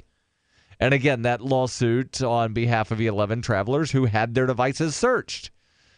ACLU is saying, hey, you need a warrant to search devices because Fourth Amendment says, right to, something persons, papers, and effects. And that should apply to everybody. It shouldn't just apply to so-called U.S. citizens. That should apply to human beings because the Constitution is supposed to be for everybody. But the United States government says Fourth Amendment does not apply at borders, and we can, decide on a whim which parts of the U.S. Constitution do apply. Well, I certainly hope that the ACLU, they're not going to settle on this. Yeah, so. I don't think that's going to be a settlement either. They don't do that. No, the ACLU is not going to settle. Yeah, they're not going to settle this. This is going all the way. But the judge could wind up dismissing the case because the Border Patrol issued a thing and said, see, we're making good faith. The ACLU could appeal the dismissal. I hope they do. Because this needs to be applied to all devices at all levels. This is not going to be something where the ACLU says, oh, yeah, okay, you made a change. We're dropping the case. No, that's not what I was speculating at all. I'm not saying you were. So let's get into some of the numbers. We were just pointing out that even if the judge does whatever, the ACLU is going to go to the mat on this, I expect, and they should. Right. Yeah. Border Patrol released some figures showing the agency conducted more than 30,000 border searches of electronic devices belonging to those exiting and entering the country in fiscal year 2017. Wow. And that's from October 1st, 2016 through September 30th, 2017. That's a 50% increase over the previous year. Wow. More than 29,000 international travelers entering the U.S. had their devices searched, compared with nearly 18,500 the previous year. Far fewer individuals had devices searched when leaving the United States. The Border Patrol said that they searched 3,133 devices of travelers in August 2017, the only month that the count broke 3,000. Most months in 2017 hovered around 2,500. The previous year, searches exceeded 2,000 during only 1 month, that being August fiscal year 2016, the only time fiscal year 2016 it went over 2,000. So they're increasing these searches. Bad. Drastically. The article here continues, under the updated policy, border agents are allowed to detain an electronic device or copies of information on the device to perform a more thorough search. The directive says such detentions should not exceed 5 days unless extenuating circumstances exist. So it's interesting. They could come out, I don't know, maybe somebody already has a device like this, but you can create on a computer, you can have a hard disk that's remotely attached to the machine, like at a distance. So like you could post a partition basically on the internet on like Amazon something or other cloud or whatever, and then nothing is actually stored on the device, and they need to be able to access it, and they can't demand passwords because it's that cloud thing. But really, the device itself would operate as if it was the main. Interesting. Right. Okay. So it'd be interesting to see if somebody either comes out with something like that, or because they wouldn't be able to search under the policy. Directive also notes that an agent may ask a traveler to provide a passcode. Only for local stuff though, not stuff that's in the cloud. They could ask. Says that the officer may detain the device if unable to complete the inspection because the device is passcoded or encryption protected. So the guidance says, quote, travelers are obligated to present electronic devices and the information contained therein in a condition that allows inspection of the device and its contents. Right. So the cloud-based stuff, now you're just talking about something other than stuff on a computer or on a phone, and I don't know how many people want the Bitcoin wallet that they've downloaded to their phone to not actually be on their phone but to be on the cloud. So no, it would execute on your phone. Your wallet would be on your phone. It's just that it would be stored on a partition in the cloud that was encrypted and there wouldn't actually be any data stored, like all your configuration files wouldn't actually be So on when the I phone unlock itself. the home screen and I look at the list of apps, It would be an empty phone. Are there apps on the home screen or not? Once the partition's dismounted, there would be nothing on your phone other than the default. All right. Is what you're saying actually possible, Yes, or something absolutely. that you're saying it's absolutely should possible, be possible? and I've sort of done it. So just let not me for phones. try to dumbify this because I'm still not understanding what the hell you're saying. I'm Border Patrol agent. Yeah. You're coming through the border. Yep. I say, Chris, I need you to unlock this phone. You put in the passcode. Yep. Are there things on the home screen or not? No, because until you mount the partition, there isn't anything. So I don't understand what you mean by mount a partition. Right. You'd have to put. What you're saying is you'd have to put in some sort of a. You have to put a second password on, basically. No command line. It's just like there would. Okay, so there would be one app, right? Okay, there's an app. There's one app, I guess you would say. So that app would then connect you, and it would give basically you access make to your other apps. It's basically like give you access to your apps. It would give you access to your data, everything. Yeah. But you have to enter a password in order to mount it. And I don't know any other way to describe this. Mounting is so a term you unlock the home screen. There's a button for phone. Connect me. Exactly. And then you press that. And, oh, okay. Here's a bunch of stuff. I need passwords. So your apps are still going to end up running on your phone itself, but the data and the programs are going to be stored remotely. But you said you've done this not on a phone, but on a laptop, right? Yeah, absolutely. And the same principles all apply to a you believe that phone. in theory it could work, but there's no app absolutely. that you know of that does this? I haven't looked. All right. The toll-free number here is 855-450-FREE like freedom. That's 855-450-3733. I don't know if there's more, Darryl, but if so, we can share that coming up. You are welcome to share your comments. And if you have any experience with these Border Patrol searches, did you ever get your device confiscated? This is Dan Pilla. Do you owe the IRS money you can't pay? Are tax debts crippling you? I've defended people from the IRS for over 30 years. I've helped thousands, and I can help you too. I wrote the book on IRS settlement, and I'm telling you, there's no such thing as a hopeless case. Call 800-34-NO-TAX to finally get free of IRS debt. With the IRS's new programs, there's never been a better time to solve your problem. Call 800-34-NO-TAX. That's 800-34-NO-TAX, or my website, danpilla.com. Fully cooked, ready-to-eat bacon. I'm talking thick, meaty, center-cut presidential bacon. Savory and delicious. I buy some, I use some, I store some. Awesome. No refrigeration needed with a 10-year shelf life. NASA pack technology. Bacon. Fully cooked, fully hydrated, ready to eat right from the packed bacon. Or warm and served. Life-saving, ready-to-eat bacon. 10-year shelf life bacon. Ships free at fullycookedbacon.com. Fullycookedbacon.com. My name is Angel Rach. I'm a mother of 2 teenage children, and I fought all the way to the Supreme Court for the right to use the medicine that saved my life. I've been permanently disabled for 10 years, with an inoperable brain tumor, wasting syndrome, and several other serious conditions. For 4 years, I was in a wheelchair, in so much pain I couldn't even hug my kids. The hardest part was looking in their eyes and seeing how much they were suffering because of my medical condition. The medicine that gave me my life back and gave my kids their mom back was cannabis, also known as medical marijuana. With medical marijuana, I can walk, maintain my weight, and I can be a mom. Without it, my doctors believe that I would die. To learn more about medical marijuana, contact Marijuana Policy Project at 1-877-JOIN-MPP or on the web at mpp.org. The new 4th edition of Healing Our World, The Compassion of Libertarianism, will take your understanding of liberty to a deeper level and has over 1,300 updated references, new cartoons, and a foreword by Dr. Ron Paul. With discounts for multiple book purchases, the 4th edition of Healing Our World is a great gift for the liberals, pragmatists, environmentalists, and Christians in your life who think libertarianism is cold-hearted. Get yours today at healing.freetalklive.com and use promo code FTL for a $5 discount.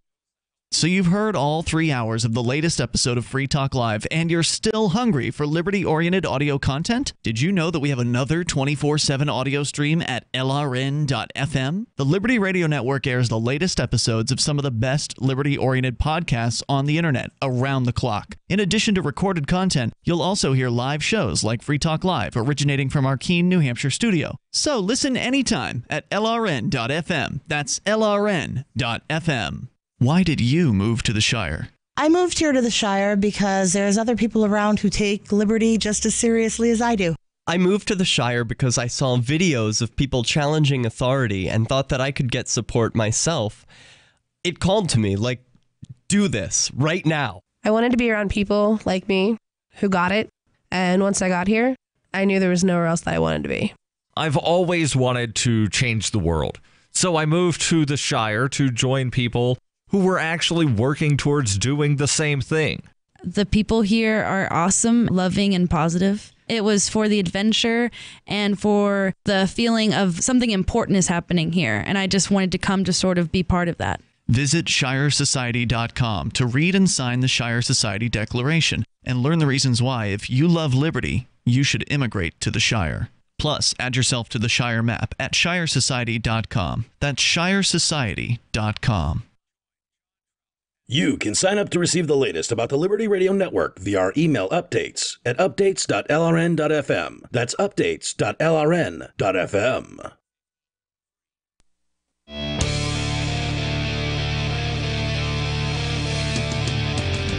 This is Free Talk Live, and you can bring up anything that you want right here, toll free at 855-450-FREE. That's 855-450-3733. If you want to help build a better financial system for everyone, join Dash. Dash is digital cash, a digital money platform designed to replace cash and help people manage their own wealth. It's fast, it can be private and easy.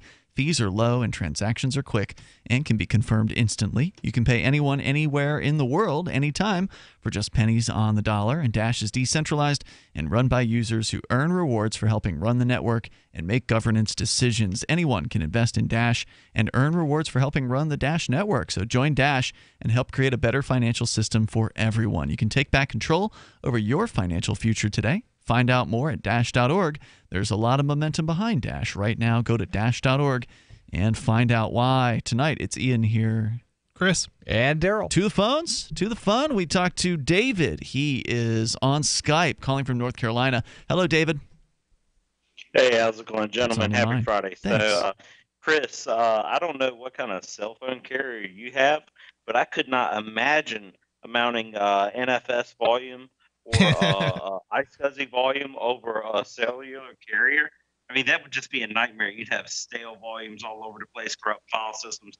But the concept seems, legit. I wouldn't say to necessarily use NFS or NBD. Terrible probably solutions to the problem, but there's other solutions out there. Well, what do those things mean? And NBD is network block device, so it kind of reads a remote device as your. It's only really meant for a network, not necessarily the internet, but you could do it over the internet. It's also unencrypted, so but you could do the encryption could be done on the local device itself.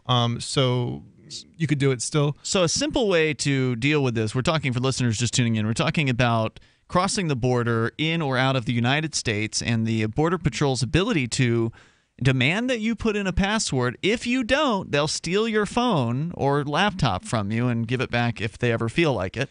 What do you do? The directive says that the detention of devices should not exceed 5 days unless there are extenuating circumstances. In which case they can last as long as they want. There's probably a better way to do it anyway. Just sync the data. So you would store it remotely and then hit a button. It just wipes everything from the device before you go through the border, and they would just resync it back. On it, and I don't know about iPhones, but on an Android at least, you can go in and you can log out from your Google account on the Android. So you just go into the settings of the phone, and then you go into the Google accounts because there's like an accounts setting, and then you just tell it you want to delete your account from the phone. Then if some nosy Border Patrol agent goes into your email, there's nothing there because you've deleted the account from the phone. The Google account, though, isn't stored on the phone. It's stored over the web anyway. I understand that. But if your password and your account is not in the phone, there is nothing that will show when you go into the email. Right. Right. So that's one way to kind of get around this, is to just sort of sanitize the phone. Log out of delete the account from the phone. You can always go and put it back in once you cross the border. Right. Presumably, though, the people have more data on their phone, like they have pictures and, well, other then stuff. don't cross with any incriminating pictures in that particular case. But I'm talking about, like, to me, I don't have any pictures that they need to worry about. I don't care if they see pictures of my dog. It's an issue of privacy, period, right? Like, it I doesn't matter whether it's legal or not. It doesn't bother me if they see a picture of my dog. It bothers me if they see a picture of my dog. Okay, to me, you don't even care. have a dog. I don't, but it bothers me whether they know I have a dog or not. I got you there. I talk about the dog on the radio. It doesn't matter to me. Just take pictures of random dogs. But I don't want them being able to read important Free Talk Live related emails or whatever. And certainly they could, if they got a warrant, they could go into the emails because they're Gmail based anyway. So, I mean, it wouldn't be hard for them to do that. And obviously anything that's super important, you ought to be PGP encrypting, in which case they wouldn't be able to read those. Absolutely. Either. But, again, you can jump through these hoops. In my case, it was like, okay, I'm sitting here in the airport. Instead of checking emails, which is what I might normally do, or like trying to get important things done, I was spending time just going through and like logging out of Telegram, logging out of, Signal, deleting the apps, and, just getting those things off the phone entirely, basically. And then later, you just go and re-add them back in and, log back into those things. David, any other suggestions, any thoughts? Yeah, just something totally unrelated. James Whittakind, if you're listening, man, you got to drop the hate.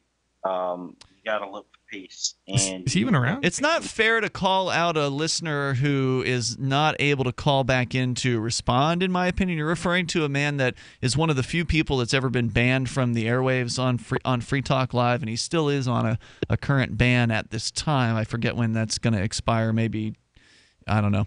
But my apologies. Yeah, no, I mean, it's just, you can say it.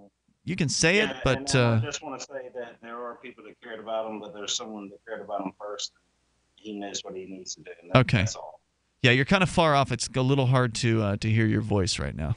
I don't know what happened. Oh, my apologies. That's all I had. But yeah, gentlemen, keep up the good work, and happy Friday. All right, thanks for the call tonight. I appreciate hearing from you. The toll-free number is 855-450-FREE, like freedom. That's 855-450-3733. But I do agree with you. I mean, just for good measure, if you've got photos on your device, before you leave, copy them all off and delete them. Yep. So there you go. Now, do you want to hear some Orwellian doublespeak from John Wagner, the Deputy Executive Assistant Commissioner of the Custom and Border Protection? Of course. He says that searches of electronic devices at the border are essential to national security and law enforcement. For your own good. Oh, wow. While also simultaneously saying CBP is committed to preserving the civil rights and civil liberties of those we encounter, including the small number of those whose devices are searched, which is why the updated directive includes provisions above and beyond prevailing constitutional and legal requirements. Our authority for the border search of electronic devices is and will continue to be exercised judiciously, responsibly, and consistent with the public trust. The lack of rational thought astounds me. I mean, so do you know how inefficient it is to try and search? I mean, what are they're searching 30,000. 0.007, is it now? It's less than 1% of all travelers. Still, though, 30,000 people. It's a lot of people it's impacting, but the idea that you're going to somehow, protect, I don't even know what you're trying to protect. I mean, we're talking about data here. We're not talking about people, bringing, weapons or, explosives or I don't even know. But as Stuff far that you as can the get here government's anyway. concerned, information is a weapon. Right. People that know the truth about the government. You can have blueprints to the White House and plans on how to blow up Parliament. They're already published. All this stuff was out there, and they actually. You might have them on your electronic device. Okay, so if it's public information that has been published in a public form, but we don't want you to have it on your electronic device. Okay, you're trying to logic when dealing with the government. Yeah, this is just throwing money down the tube. Down the drain. It doesn't help at all.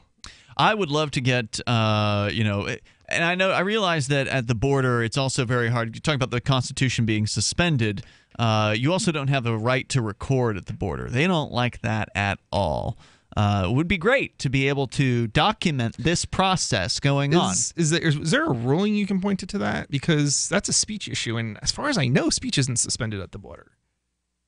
Well, I don't have any rulings on that. There's just straight up intimidation that goes on. So yeah, I know that's true. But when you're at a border, it's one of the hardest places to stand on your rights. Hey, even when I'm not flying internationally, I totally get it. Yeah, absolutely. Because you want to make your connecting flight, right? Every time I fly, even domestically, I get searched, patted down, the whole works, because I won't go through the body scanner. So I get it. I do too. I also opt out. Yep, opt out every time, as they say.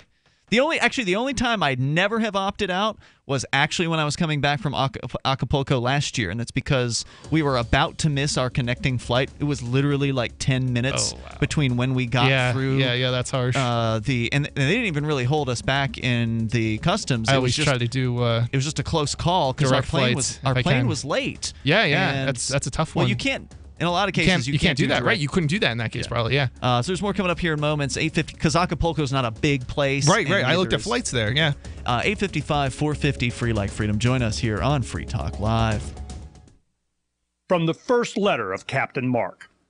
History is full of flowery documents claiming to limit the power of the crown, but these poetic social contracts have been impotent to prevent the predation. Limited government is a lie they use to keep us submissive. The Crown cannot be trusted to abide by its founding charters, nor its treaties, nor even its own rules. The essence of the Crown is centralized violence, and I've had enough. That's why I raised my black banner.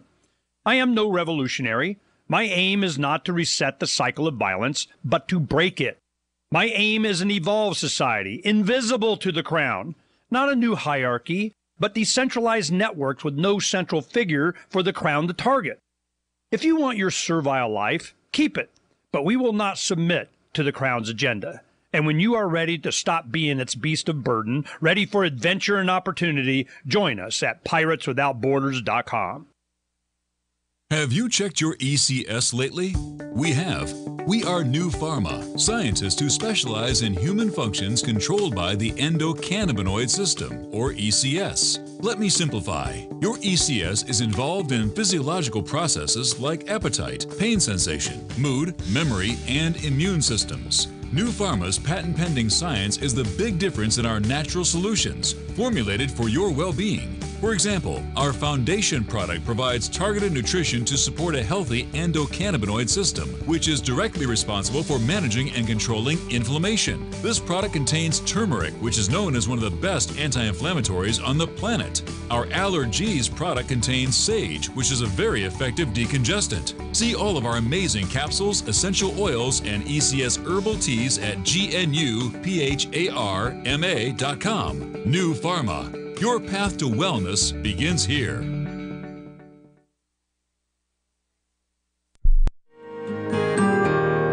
So the protection of life, liberty, and property is what the Free State Project is all about. But it's an effort to move 20,000 people who understand. It's about demonstrating to the entire country that, yeah, we can have a free market, a truly free market. Making it just a freer, great place to live. It's the world's largest voluntarist libertarian community, and it's only getting bigger. That's amazing, to be able to move to a place where other people passionately believe in being free and independent. What the Free State Project is managing to do, though, is to put their money where their mouth is. It's physically getting up across the country and saying, let's go someplace and let's demonstrate the power of these ideas. There's a lot of kind of philosophy that surrounds liberty. There's a lot of thinking about it and talking about it. But here in New Hampshire, people are doing it. 101 Reasons Liberty Lives in New Hampshire, a documentary by Free State Project Early Movers. Watch it free at 101reasonsfilm.com. 101reasonsfilm.com. LRN.FM is proud to announce our official listening apps for Android and iOS devices. Now you can easily tune into our streams anywhere, anytime on your smartphone or tablet. Just visit apps.lrn.fm or search for LRN.FM in the Android or Apple app stores. Please download, rate us 5 stars, then share the link on your social media, and let your friends and family know how you're listening to LRN.FM. Download it now, free, at apps.lrn.fm. Cell 411 is a free app for Android and iOS that replaces government-controlled 911. Cell 411 allows you to preset a group of friends or private organizations to show up at any emergency. Cell 411 is a nightmare for the state because it proves their so-called services aren't needed. Cell 411 has had thousands of installs, and of course it's covered by the BIPCOT no government license. Cell 411 because your friends won't shoot you when you're in trouble. Without the government, who would build the emergency services? You and Cell 411. Get it today at getcell411.com. What's up next? Visit the Liberty Radio Network program guide to find out at shows.lrn.fm. That's shows.lrn.fm.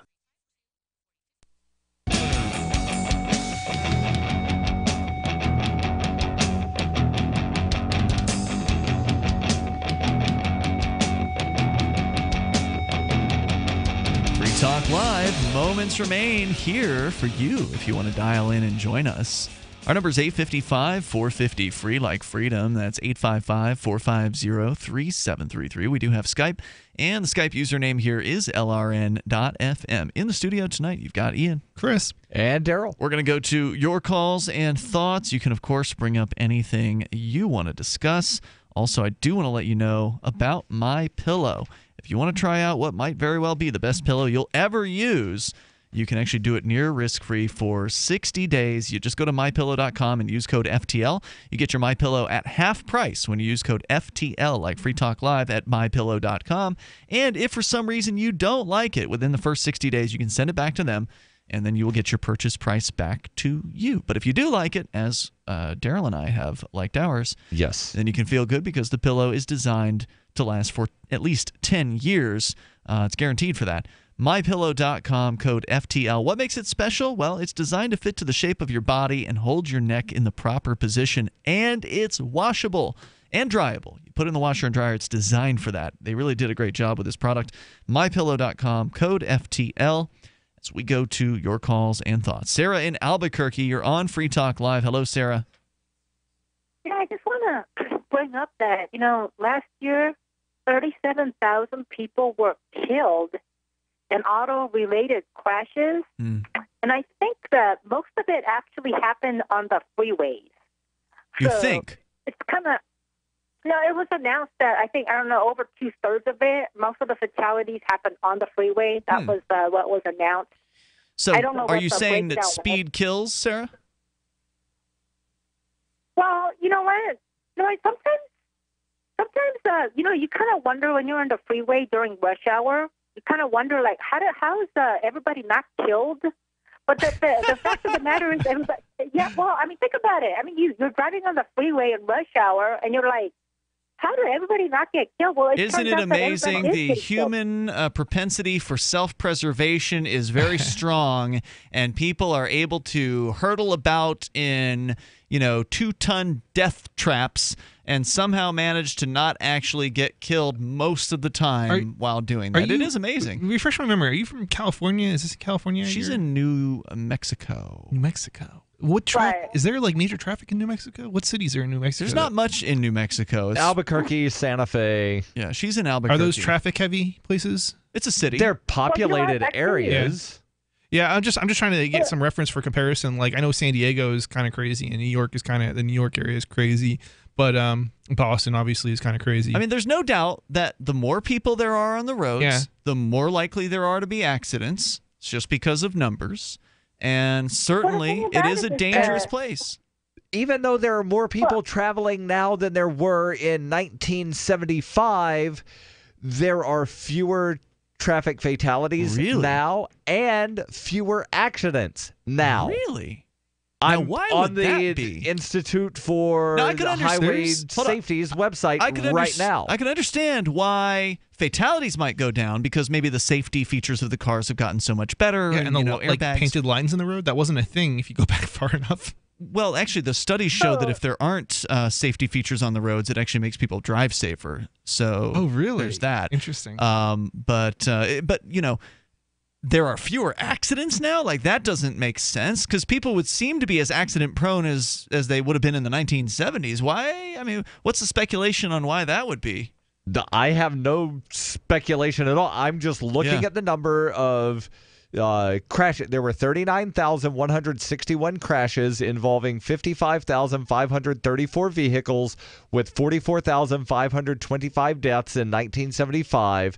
2016, which is the last year that IIHS has numbers for. Did you just say 400,000 deaths? No, 44,525. Okay. 2016, there were 37,461 deaths, 34,439 crashes involving 52,231 vehicles. So there you go, Sarah. Safer than ever to be on the roads. Not safer than ever because the numbers are up slightly from the last 5 years, but the trend historically is down significantly. How about that, Sarah? What do you think? Well, I mean, just because we're better than 1975, that's like almost 50 years ago. That's true. But there are also, Sarah, hold on. There are also more people traveling now, more people spending time on the roads now. So the percentage of drivers that wind up or passengers that wind up being killed is down. So it's not just a raw number that's down. The percentage is down as well. And you're the one that always likes throwing out percentages and numbers to say that, well, Albuquerque was number 1 year and then number 7, so we improved by 6. So yeah, shouldn't she be celebrating the improvements? One would think. But here's the thing. It bothers me to hear like 37,000 people get killed. Oh, I'm not happy that people die, Sarah. I'm not happy that people die, and you're trying to portray me as somebody that like celebrates auto fatalities.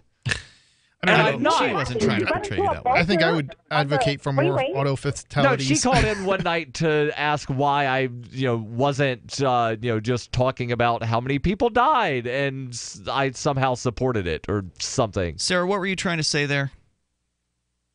Well, I mean, if you get killed on the freeway tomorrow, all three of you'll die with a smile on your face.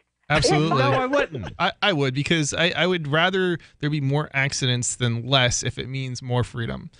Our freedoms have just been restricted to such an insane degree that it's not worth it. Well, the good news is we don't have a freeway around here. It's true. There's no freeways. There's an interstate. Well, that's what I heard. That's what they call the interstates out west.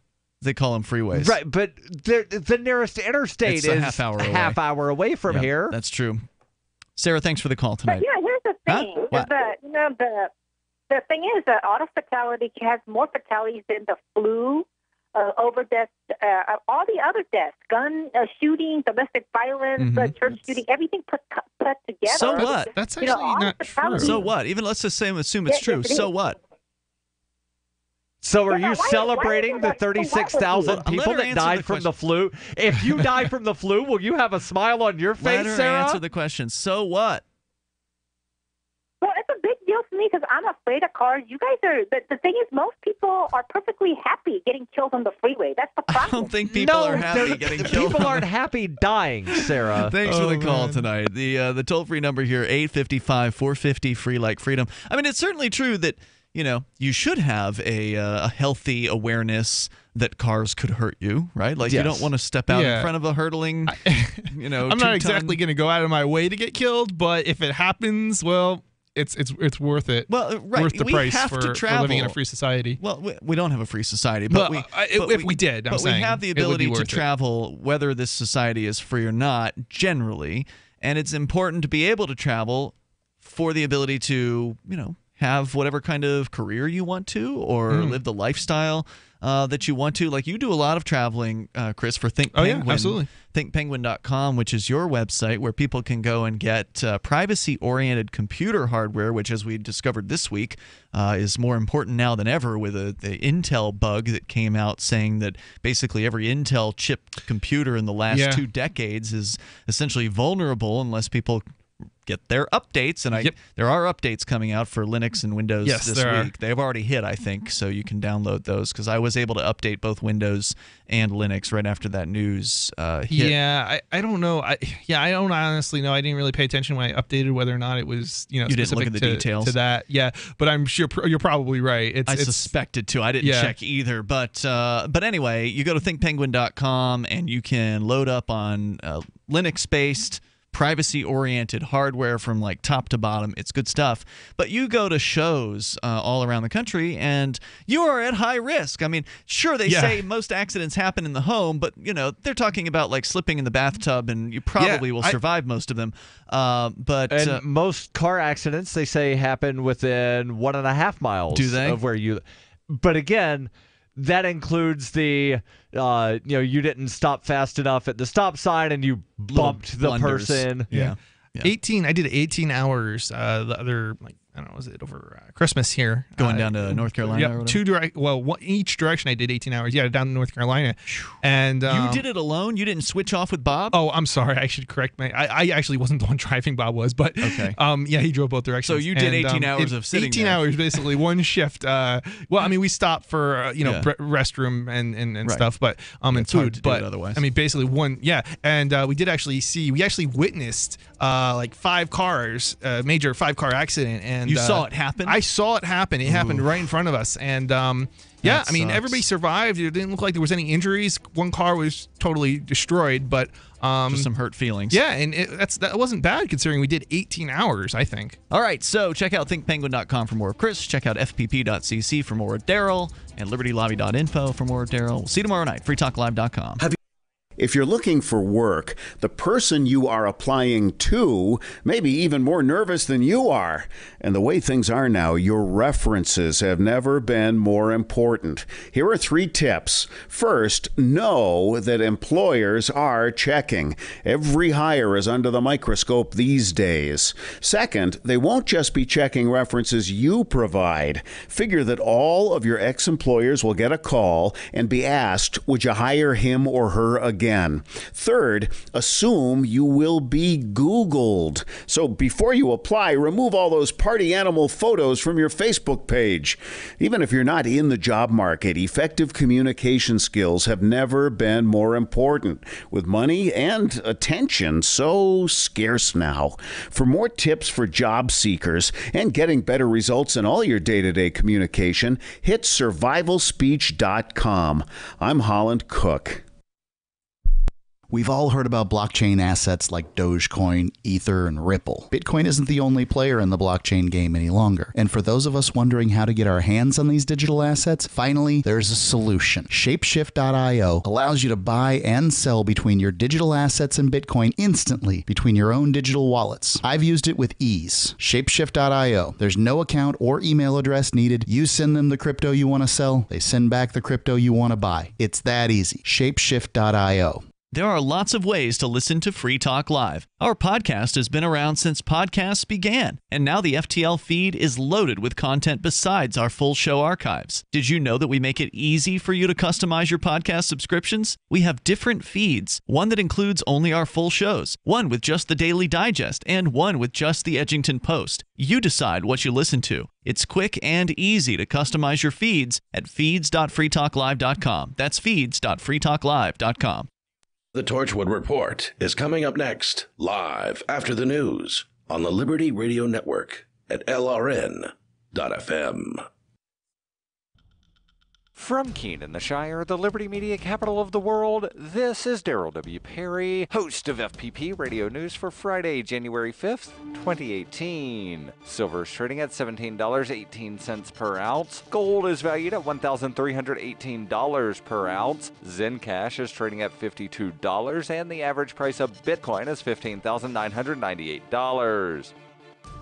Antiwar.com reports the rebel-held enclave of eastern Ghouta, just east of the Syrian capital city of Damascus, continues to be a very dangerous place for civilians, with a flurry of airstrikes against the area killing at least 30 civilians early Thursday morning. 4 bombs hit 2 buildings in a residential area, and the civilians were within. The Syrian state media reported an operation in eastern Ghouta was ongoing, intended to break the siege of a military site nearby, though it's not clear if the airstrikes were related. It's also not clear whose airstrikes they were, as initial reports said the warplanes belonged to the Syrian military. Later reports quoted monitors as saying the planes belonged to the Russian military. Either way, such strikes are alarmingly common in eastern Ghouta, even as deals have been reached to evacuate substantial parts of the enclave. Rebels remain dug in parts of it, and civilians remain trapped on the front lines for the foreseeable future. Zencash is the world's first private, distributed, and reliable platform for communications, transactions, and publishing. Zencash has the ability to use both transparent and shielded transactions, with shielded transactions using zero-knowledge proofs. Zencash features global governance with inclusive decision-making, reliable funding for continuous improvements, and documentation and wallets in many languages that are available for Linux, Mac, Windows, and Android devices. Learn more at zensystem.io. That's zensystem.io. UPI reports Southwest Airlines announced this week that it will pay $15 million to settle a lawsuit that alleged the Dallas-based company engaged in price collusion with other airlines. Southwest was hit with a lawsuit in 2015 on behalf of several passengers that alleged the company colluded with Delta, United, and American Airlines to keep prices artificially high. Southwest denied any wrongdoing. Southwest spokesman Brad Hawkins said, "We did not enter into any unlawful agreements with other airlines against which we compete vigorously, and this settlement does not constitute any admission of wrongdoing. We're entering into this settlement to avoid considerable distraction and expense of protracted class action litigation. Although the settlement was approved by a federal judge, plaintiffs will have a chance to accept or deny the agreement." Delta said, "The simple fact is that Delta has not engaged in any illegal behavior." The lawsuit filed against the four airlines accused them of controlling 80% of the domestic air travel market over the past 10 years and colluding with each other to keep prices high. One of the complaints included in the class action lawsuit stated, during that period, they have eliminated unprofitable flights, filled a higher percentage of seats on planes, and made a very public effort to slow growth in order to command higher airfares. For over 40 years, Roberts & Roberts Brokerage has been a trusted source for buying and selling precious metals. Gold, silver, platinum, and palladium. They don't feed the banks. They're Bitcoin preferred and have removed the minimum purchase amount for all orders paid in the digital currency. Call Roberts & Roberts Brokerage today for knowledgeable advice on buying and selling precious metals and a forward-thinking approach to new technologies. 800-874-9760 or visit online at rrbi.co. Reuters reports the U.S. Department of Justice on Thursday rescinded the Obama administration policy that had eased enforcement of federal cannabis laws in states that legalized the substance, instead giving federal prosecutors wide latitude to pursue criminal charges. The action by Attorney General Jeff Sessions could have damaging consequences for the burgeoning cannabis industry in the 6 states, including California and Colorado, that have legalized the substance for recreational use, plus dozens of other states that permit it for medical purposes. DOJ officials declined to state whether they might take legal action against those states, saying further steps were still under consideration. Federal law still prohibits cannabis, even as some states have moved to legalize it. White House spokeswoman Sarah Sanders said President Donald Trump's top priority was enforcing federal laws, whether it's marijuana or immigration. The policy change, detailed in a one-page memo by Sessions to federal prosecutors nationwide, came 3 days after California formally launched the world's largest regulated commercial market for recreational cannabis. The move raised questions about how it might impact tax revenues in states that permit some form of legal cannabis use and created uncertainty for banks, already fearful about business relationships with the cannabis industry because of concerns they might run afoul of anti-money laundering rules. This has been FPP Radio News, online at fppradio.com. A majority of Americans are pointing to Friday's tragedy as a clear call for major reforms in everything, or literally anything at all that might prevent acts of horrifying, senseless violence. According to a recent ONN poll, the nation is united in saying that the key to preventing future tragedies is a drastic change in gun control, mental health care, school security, media coverage, violent entertainment, the fragility of the human condition, and really so many other things we probably haven't even thought of yet. Jesus. The Randolph Center for Public Health and Safety also released a statement saying, quote, "If you look at statistics regarding gun violence in the United States, you'll see the recent shooting is a clear cry for any thing at all to please be different." In Washington, lawmakers have reached a bipartisan agreement that the U.S. desperately needs tighter firearm restrictions or looser firearm restrictions, or honestly, whatever option just makes these things stop. Do that one. This is the Onion News Network.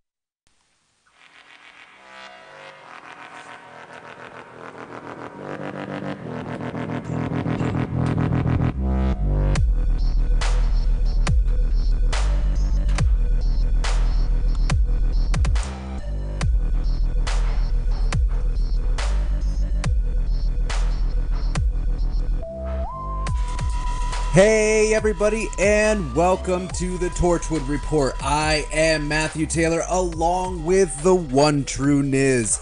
It is a brand new year. It is January 5th, 2018, and we've got a hell of a show for you tonight. But before we get into any of that, I'm going to kick it over to Niz with our announcement. Niz?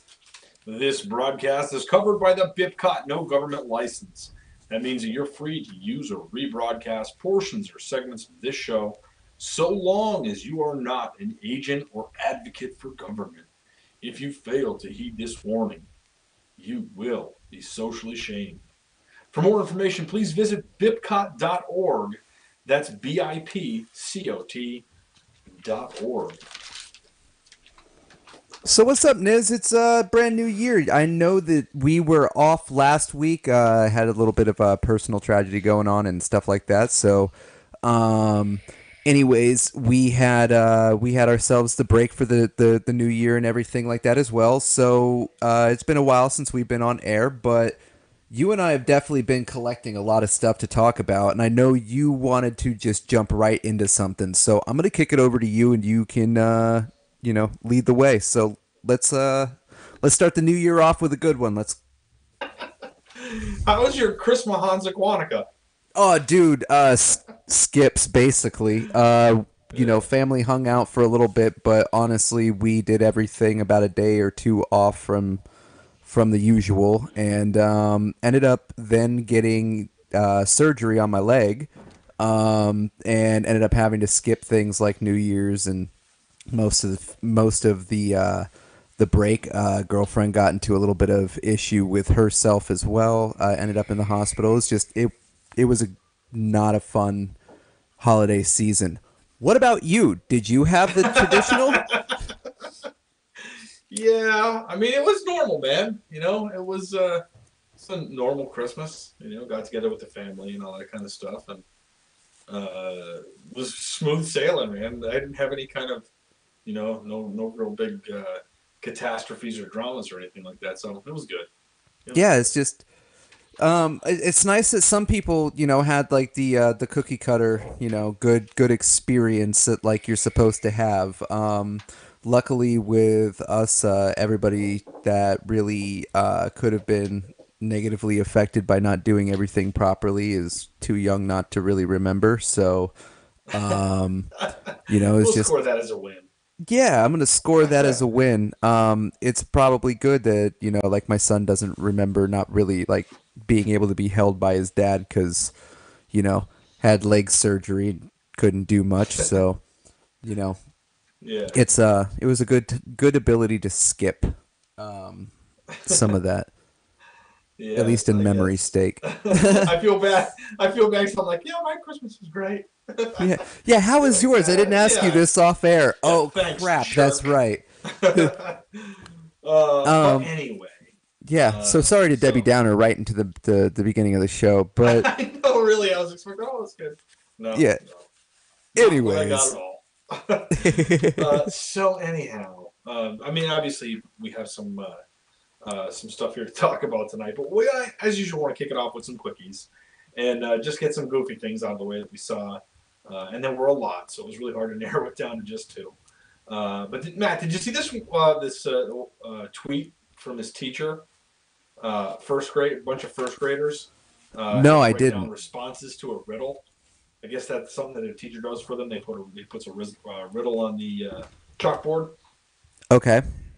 So I guess he goes in, he puts this riddle on the chalkboard. It reads, "I am the beginning of everything, the end of everywhere. I'm the beginning of eternity and the end of time and space. What am I?" Well, we're both ringing. Sorry about that, everybody. Both of our phones are going off. No, I did not see this. Okay, so do you want to take a second to ponder this riddle? I'll read it again for you. Listen very carefully. I am the beginning of everything, the end of everywhere. I am the beginning of eternity, the end of time and space. What am I? Ladies and gentlemen, this isn't fair. I would love to ponder this, but the answer is sitting right in front of my face. So, go ahead. Right. This kid, this first grader, he writes his answer down, and his answer was death. First grader, dude. Yeah, like that's a grasp. That's a grasp. Crazy, isn't it? Yeah, like at first grade, I would have never come up with that. Right, you're like, wow, that's really deep. Right now, I said that to you. And right now you are sitting there thinking, damn, that is deep for a first grader, you know? And then not right now you're thinking that's like legitimately the answer, right? Yeah. It's not. No. The answer is actually E. E? Man, it really is though. Yes. That's but his answer was better. His answer was better. But could you imagine, dude? Seriously, a first grade? Come on. Yeah, like, could you imagine being the teacher, just being like, "Oh Without a man, doubt, answer okay, so this child's on another level. Somebody should get him to stop watching anime. He's young." No, but that's Blame it on. That's really cool though. Video games. It's the video games. Like, yeah. For anybody that's not like sure what you meant by E, for anybody who's not sure what you meant by E, it's the letter E. You know, in the letter in the alphabet E. It is the first letter of eternity, the last letter of space. Yeah. So it is the letter E. Exactly. Just in case anybody I saw here that somebody didn't catch that. So Oh my god. anyways, tonight's show is sponsored by the letter E. The letter E, everyone. The letter E. Oh, never again. Right. So the other thing that I saw that was really crazy was a story about dangerous raw water. Go on. You heard that right, Matt. Raw Dangerous, water. the prices. The article starts out with raw water are skyrocketing as Silicon Valley's latest trend flies off the shelves. Raw water. Would do you that know be what like raw water is?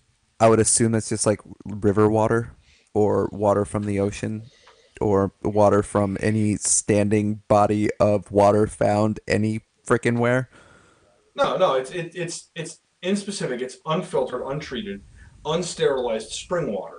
So have you ever gone up to like the mountain or anything like that and like up? Yeah, it's that spring water that fresh you know got spring bear water piss right in from the it spring. and fish poo, but you're like, oh, it's all natural and it's a statement. You're gonna get sick off your statement. Right. So apparently in San Francisco,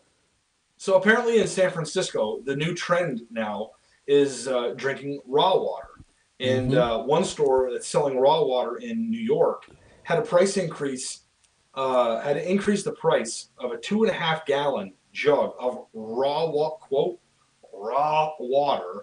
to $60.99. Oh crap!